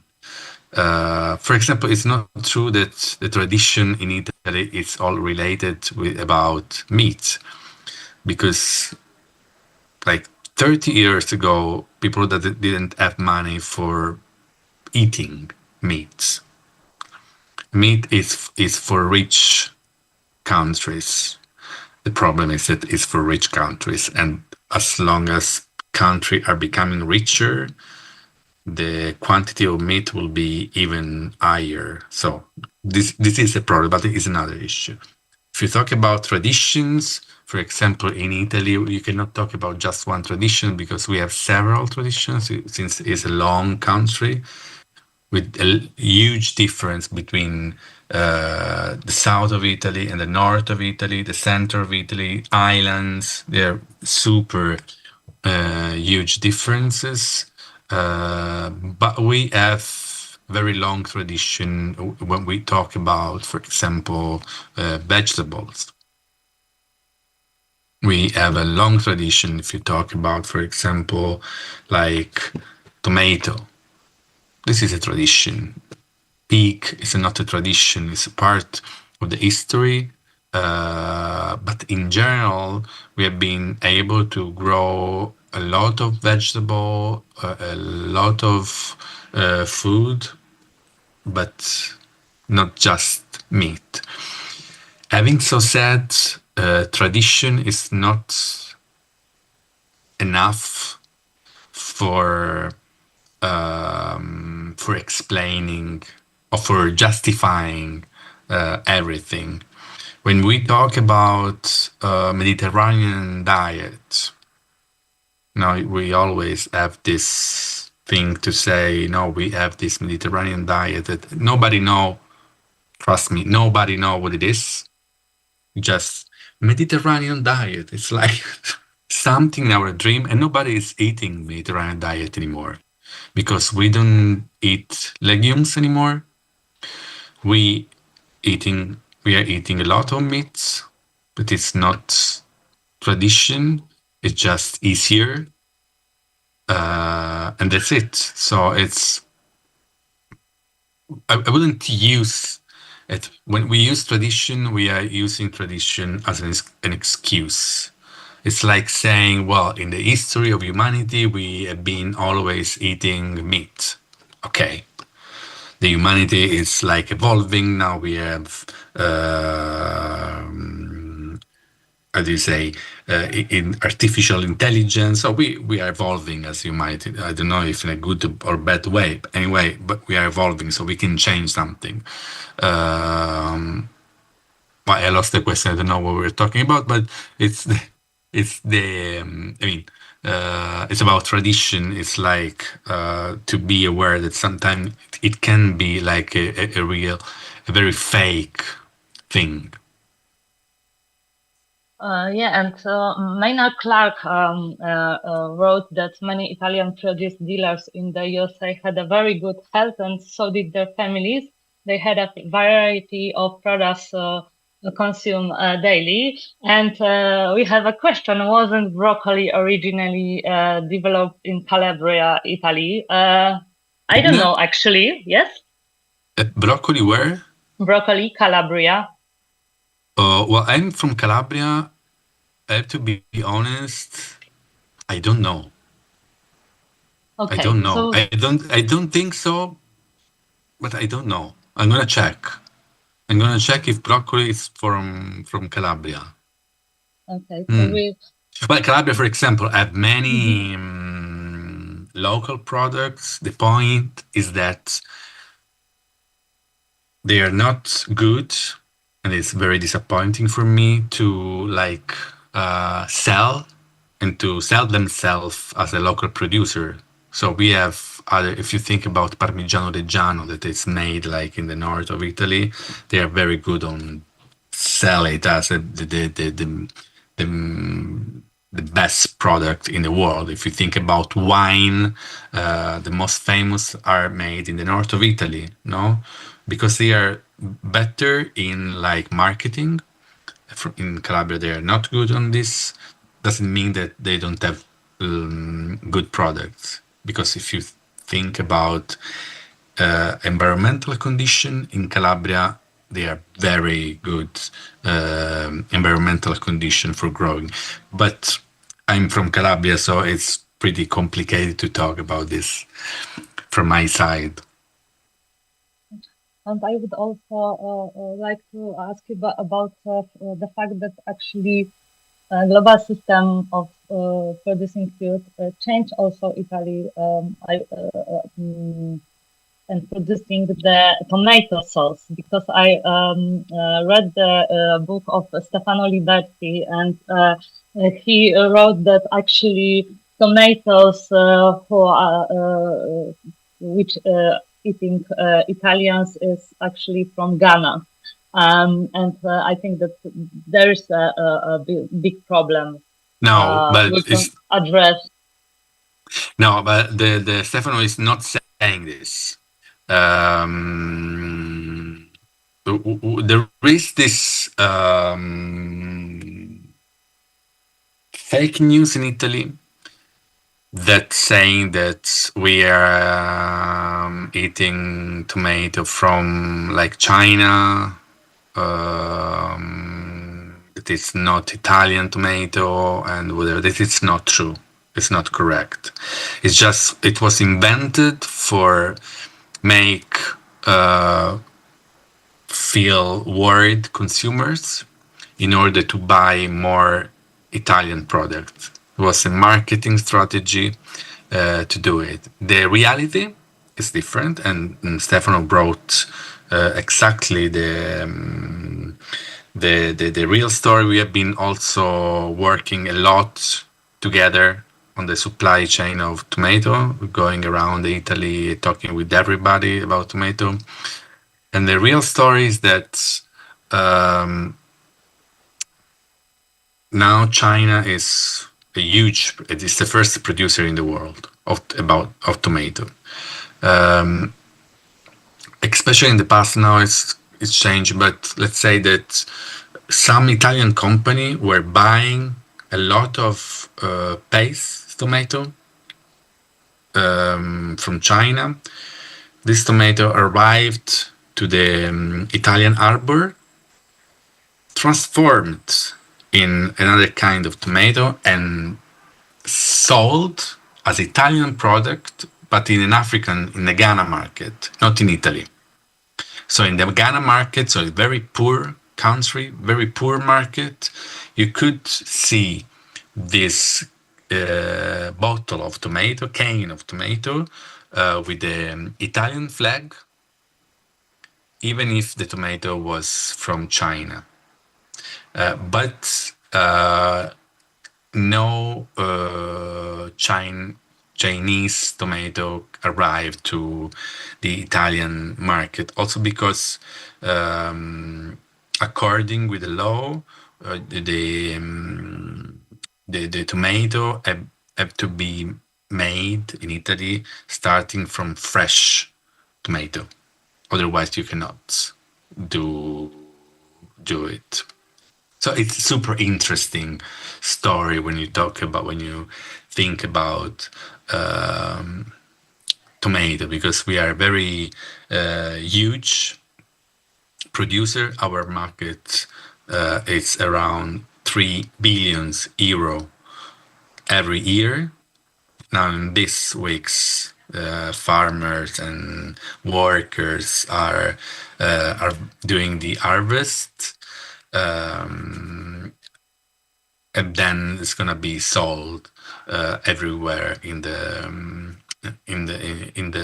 world. I think that tomato is one of the most interesting supply chain when we talk about food. For me, it's like a kind of obsession, because I read behind that supply chain the transformation of the society. If I think about my grandmother, also my mom. I remember when I was child, when we used to do like the tomato for the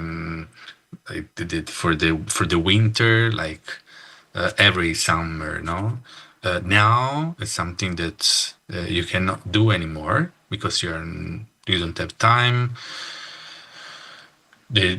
It's like food is not part of the tradition anymore, like we were saying before.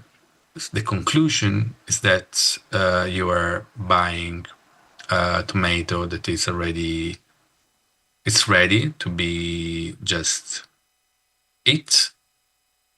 So there is a transition of consumption that show how society are like changing a lot in the last 20 years. The question is how the society will change and how the food will be considered in the next 10 years. Because, for example, are we sure that we're gonna have kitchen in our house in the future? Because maybe we will not cook anymore, so the distance between us and the ingredients and farms and the farmers will be even longer, no? So this is something that we have to fight for. That's why I'm saying that food is politics more and more. Yeah, I made a mistake because I thought about Ghana market of producing tomatoes actually was broken by Chinese tomatoes. Yeah. Sorry. But, I know, but now specific, and now I remember. Yeah, because Thank you for.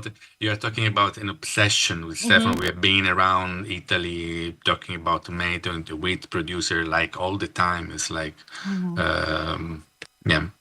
It's the same with Apple. We can have the same discussion with Apple because you know that we are both Poland and Italy, one of the two biggest producers in Europe. So we are like competitor in the Apple market. But anyway. Okay, so maybe we can talk more about critique of corporate power and politics. In your opinion, who actually has the most to lose from the arguments made in your book? The multinational food corporations, or maybe politicians who actually rely on them for support? I would say both. I mean, I see. Oh God, it's difficult.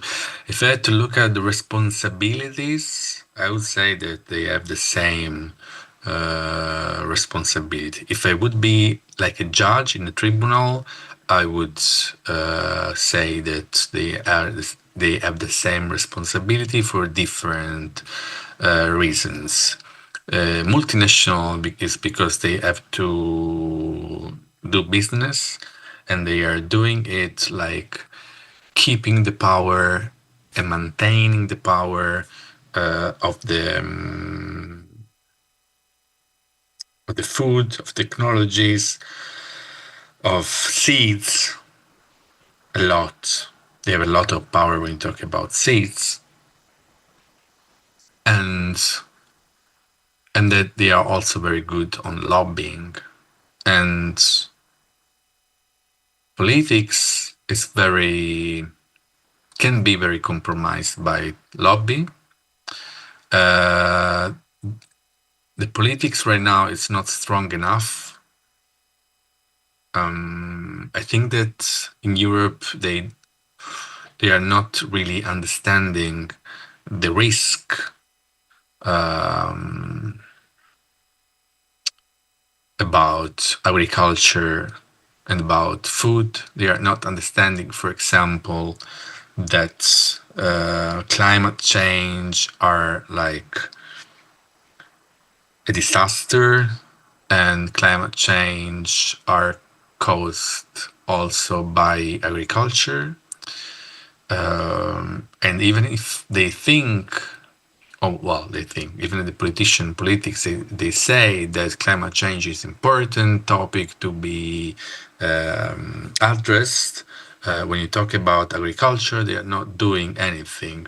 That's not true. They are doing a lot, but in the wrong way, because they are like just cutting all the ecological measures that are related that are part of agriculture process. Do you remember the farm to fork strategy that was part of the Green Deal? Well, the farm to fork strategy after the Ukrainian, the Russian invasion of Ukraine was just stopped. Nobody is talking about, in Europe, nobody is talking about farm to fork strategy anymore. If you think about, if you read the document that is called Vision for Agriculture in Europe for the next year, that is the last political document of Europe. So it's an official document. It's 28 pages. In these pages, there is the word farm to fork, the word Green Deal is disappeared, just disappeared. But I think it's really bad. I'm really upset when I think about it. It's really frustrating. That means because it means that agribusiness lobbying were able to convince politics, and European parliamentarian, commissioner, MEP, that all the ecological measures have to be cancelled, like saying that agriculture doesn't have any kind of responsibility when you talk about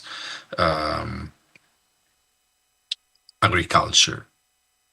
And so that's why I'm saying that it's both multinational and politics have a huge responsibility when we talk about agriculture, when we talk about food. The next CAP have cut 80 billion euros for the next program. So that means that there will be less money for farmers, and the money we're going to be put just on the big farms and not on the small one. So we are like defining a scenario in which agriculture we're going to suffer a lot, farmers we're going to suffer a lot, sustainability will be part of the past, and but climate change will be it's already part of our life, and going to be part of the future, and going to be more and more and more and more a huge problem for farmers and for ecosystem, for the nature, that it's all connected. So that's why I'm saying I'm really upset when we talk about this kind of thing, also because there was a narrative that was completely pretending to say something else from the reality. So also making fun of our, talking about citizen intelligence. This is unrespectful for everybody. So that's why I'm saying that it's time for fighting. It's time for be upset. It's time for to stand together in this complexity, trying to look at all the situation. It's not just a matter of food. It's a matter of equality, of the injustice. I'm not going to talk about Gaza, for example, but it's something that it's also there, and it's part of this thing, because it's horrible what's happening there. And so that's why I think it's time to stand for rights, to stand for justice, to stand for environment, and to fight against all this kind of things. It's very. I was upset when the European Commission, I don't know, a month ago, rejected as I think that very straight and not complicated law about fighting against greenwashing.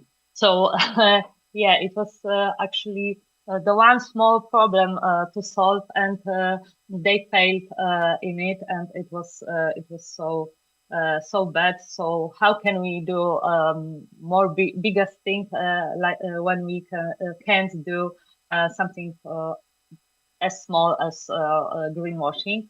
But I think that we should go to Q&A and listen and read comments. I think that actually our conversation is about fighting with inequalities and solidarity, maybe.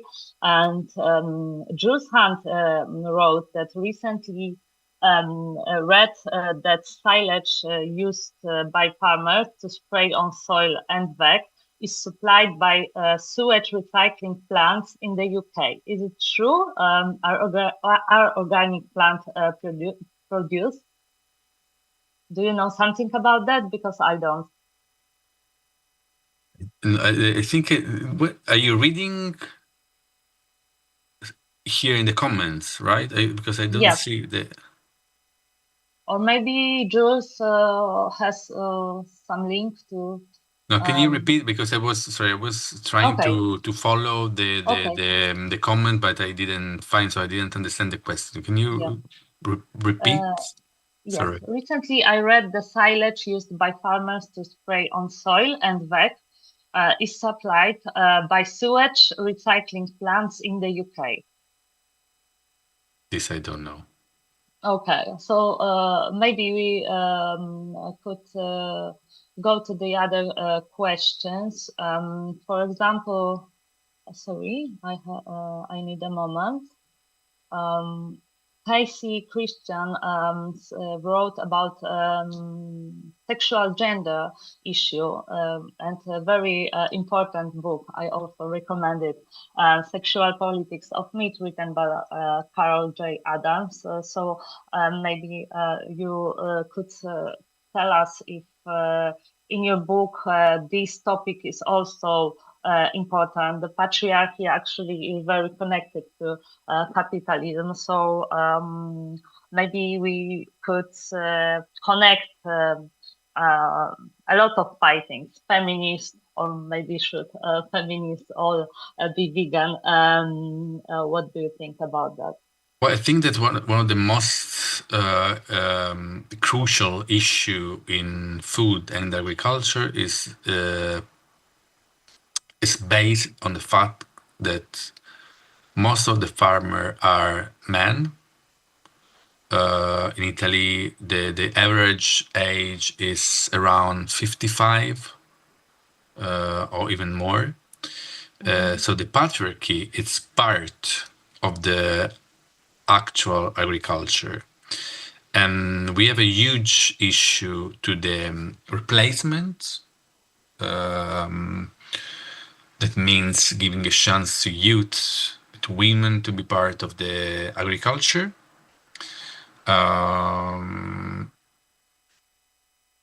So there is a huge connection between patriarchy and agricultural system in general. This is really, at least in the Western country, is like this, because other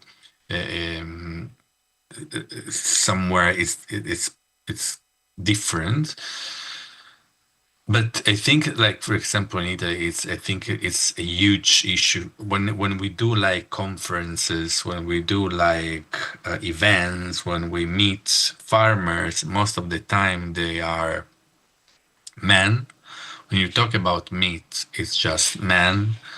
Meat, eating meat, it's cooking barbecue. It's a man stuff. It's just for men. No, it's like this kind of things like cooking meat, football, all these kind of stereotypes. No, and that's why I'm really emphasizing that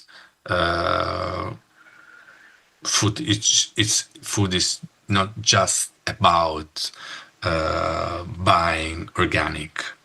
It's not just about also be vegan. It's not just about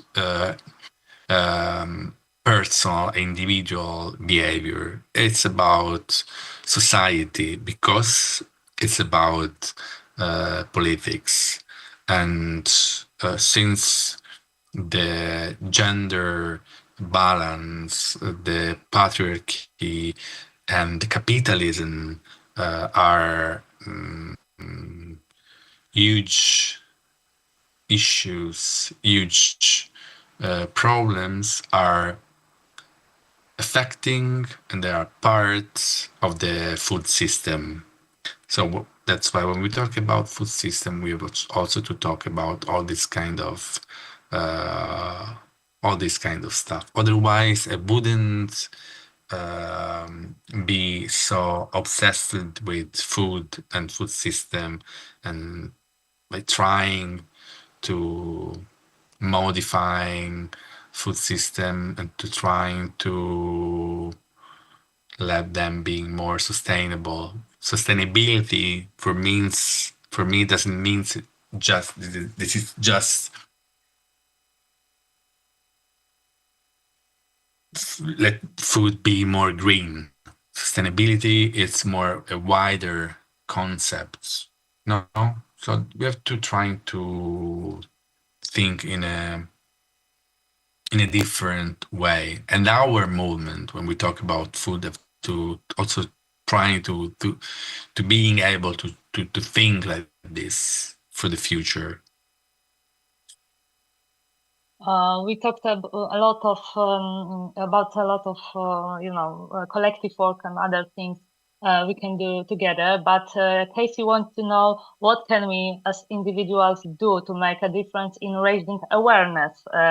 Also, she said that in the US, the farm to table movement has also fizzled. So it's very interesting to know. So we can have a hope. But what actually would you recommend to make as individuals, or maybe in groups, or maybe our local community? Sorry. No, first of all, we have to be like optimistic. This is another political issue. We must be optimistic for the future. Otherwise, we're gonna be the mess even more. As individual, we can. I think we can be part of the journey. We can do our best in our daily life, like trying to take some time for ourselves, for like making some good food sometime. It's good. I think it's important. And buying some good food, also, it's important, healthy, fair, sustainable. It's important, but also it's important to stop feeling guilty, because it's like what the capitalists want to let us feel guilty, that it's part of this game. And then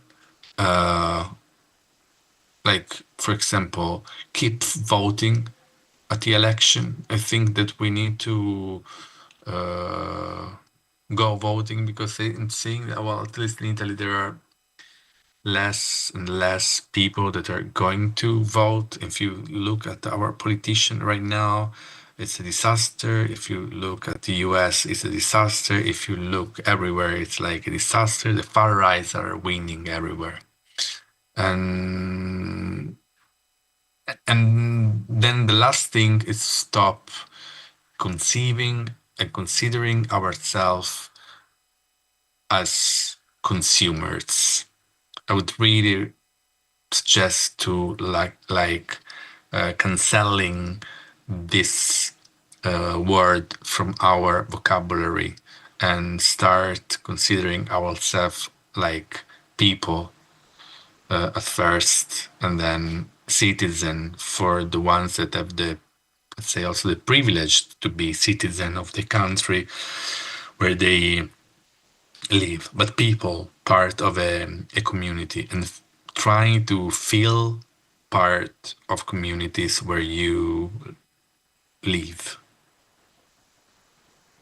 I see that we have interesting discussion on chat, but I don't see a specific question. So, actually, Casey asked, are there any vegan intentional communities in Italy where groups purchase land and grow food as hedge against a future in which we are controlled as consumers without being able to grow our own food? The homeless population has no land or ability to grow their own food. Maybe not only in Italy, I would ask also, maybe you know examples from other countries. I don't really understand the vegan intentional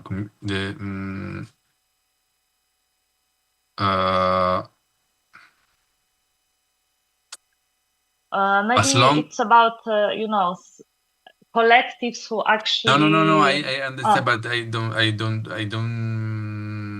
don't know. As long as I know, I don't know vegan communities that are purchasing land and grow their own food. Specific vegan community. Intentional communities, yes. They're growing communities that are helping farmers to let them grow vegetable by buying food before they grow vegetables. But no, vegan intentional communities, no. But it's super interesting to understand. I'm gonna check. It's a second question. I don't have the answer, but I think it's important also to not pretend to have answer all the time. Jules actually wrote that in UK are veganic gardeners and independent people who have joined the Veganic Organic Network. Maybe we should follow them, but maybe you have other examples who actually, maybe help farmers and other people to do some changes. I don't know, maybe you could recommend.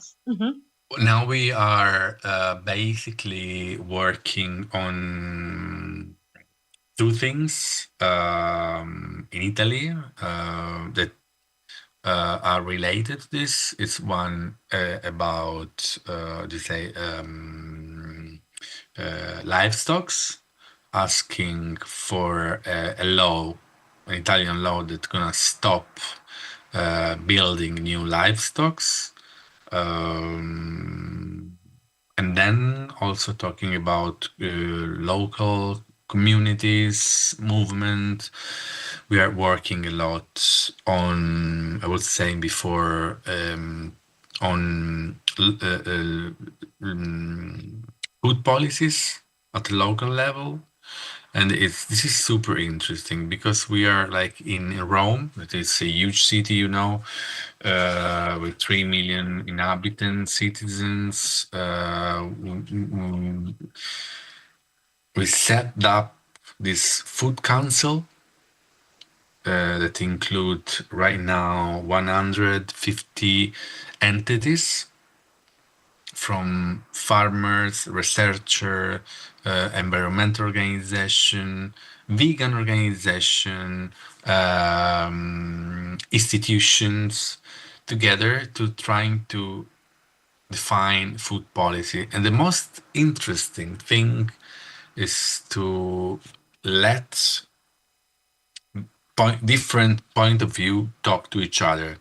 Like if you let a farmer with animals talk with a vegan association about the amount of meat in the canteens, it's at the cultural level, at the political level, it's super interesting, with the goal to define policies for canteens for the future of children that eat there. So now we are like doing it now. Yeah. It's very interesting, and I think that we have to finish because our time is almost gone, and I am convinced that we could talk like this for several more hours. But maybe it's time to translate these inspiring ideas and conclusion into practice and political action. And I thank you all for joining us to this discussion. Thank you, Fabio, for a wonderful conversation, and Thank you. thank you to every organizer of this wonderful event. However, it's not the end, because tomorrow at 4 p.m. Starts second day of European Vegan Summit. So I invite you to join to us. And what more can I say? Stay vegan and stay brave, political, and maybe radical too. Thank you very much, and see you on other meetings. Thank you.